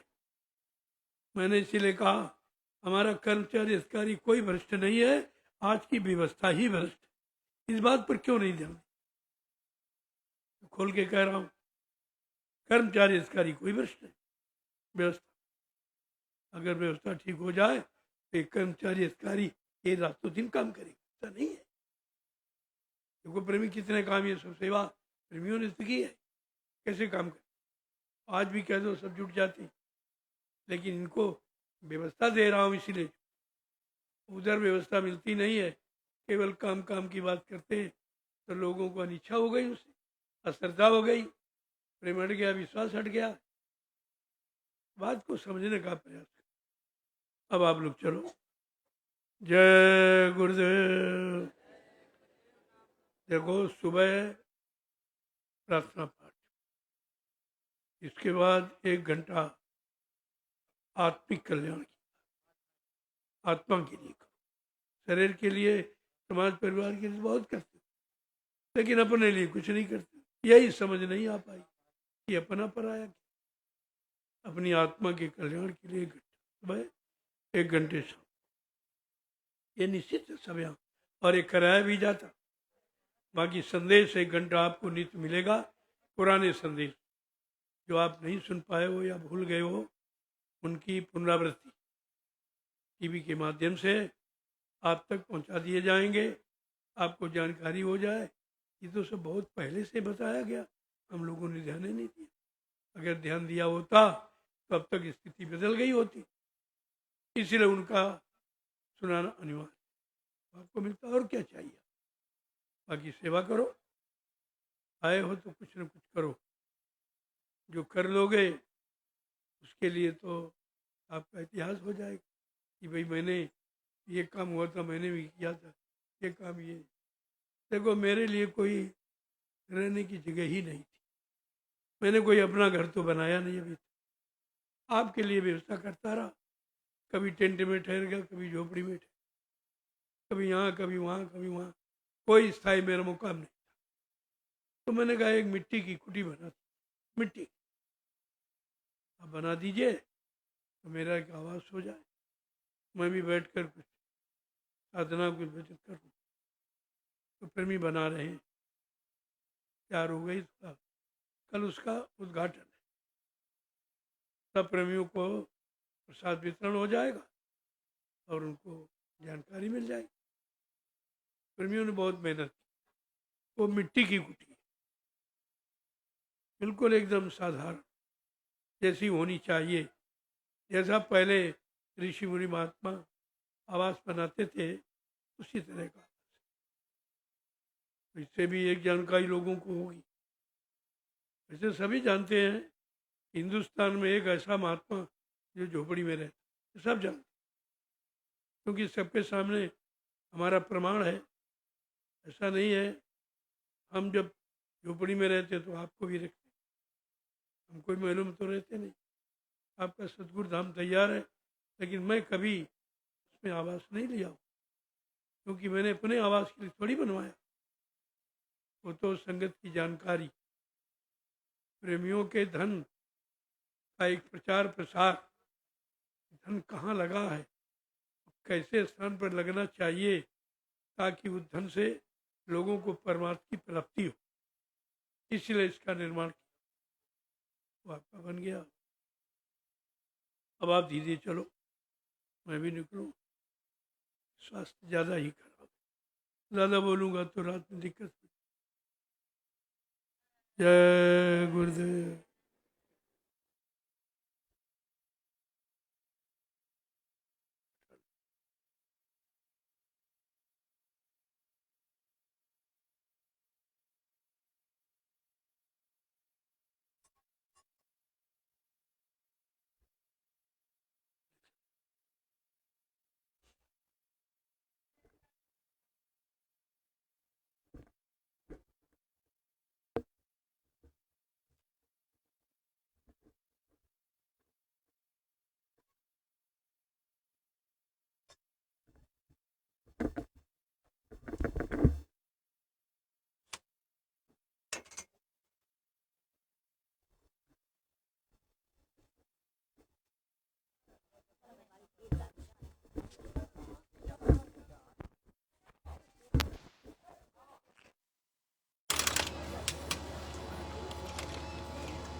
आप लोग किनारे हो जाइए, किनारे हो जाइए।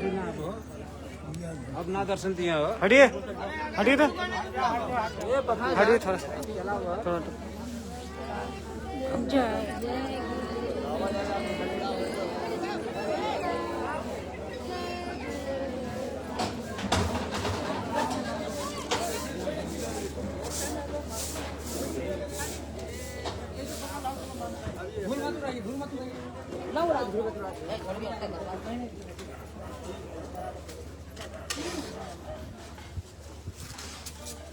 नीचे नीचे नीचे नीचे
वही मालिक देवाल से नहीं और उनके भी आगे है